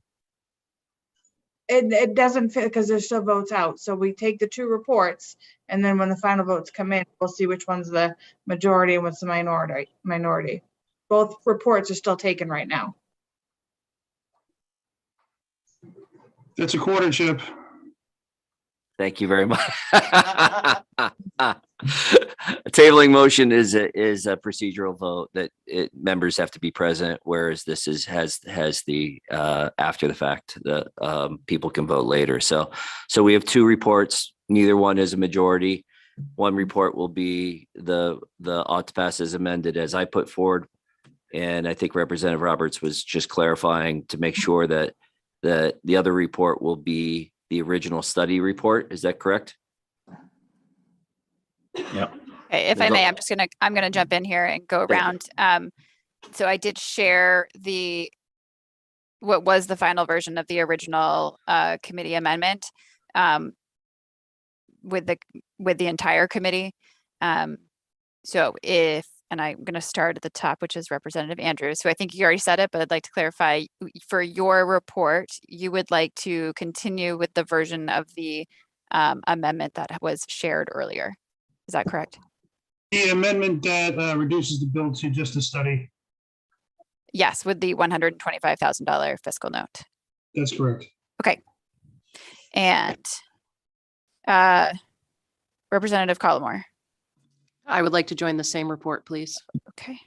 And Senator Searway. You're on mute. Yes, the original, yeah. Yes. Representative Ducharme.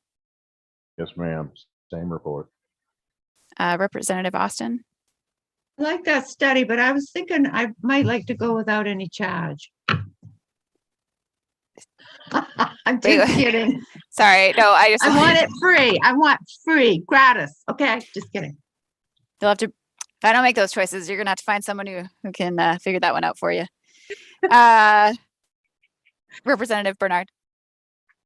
Yes, I'd like to join the last report for the study.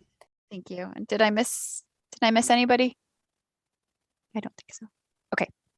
So thank you. So I won't bring back the report that is based off the language that's already been shared, but I will bring back the language for the other report that was put forward by Senator Curry. And just so everybody is aware, we cannot report out the bill until both reports are complete and ready to go. So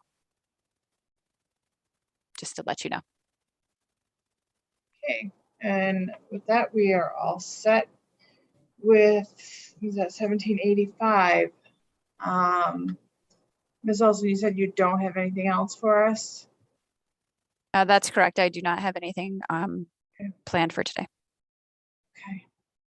As far as going forward, the chairs will be in touch with further meeting dates and times regarding the budget. I believe we have to do some confirmations and things like that. We do have a budget date scheduled, correct? Tuesday, right? Yes, we do unofficially. We actually haven't sent out the official schedule. Okay. So as you two are comfortable keeping it, you can let the committee know now, and we will do the schedule, but. Okay. Yeah, we'll do that. So plan on Tuesday. Plan on Tuesday after, so it'd be Tuesday afternoon after our session. There's no session on Tuesday. There's no session oh, thank you. I'm good. All right, great. So Tuesday at the normal Tuesday, time. right, normal time at 9:30. Great. we anticipate going through the budget and I will expect to have language reviews available, ready, either initial or final, depending on the bill. Representative Austin, do you have your hand up? Oh, you're on mute. Okay, just There we run go. it by us again. Tuesday, 9:30 for me, for the committee, and Yes. then afternoon with budget. No, sorry.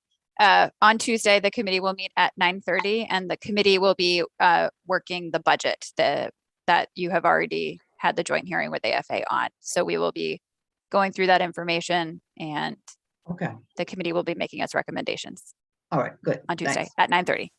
I was confused about the afternoon. My apologies. That's right. Next session is not until the following Thursday. And so anything that we potentially scheduled for Thursday would need to occur after session got out. Potentially, however you want to do that. Any other questions or anything from the committee as far as going forward? Okay, with that, I will entertain a motion to adjourn. Motion, a second. On Lots of favor? hands up here. Lots of hands, all the hands.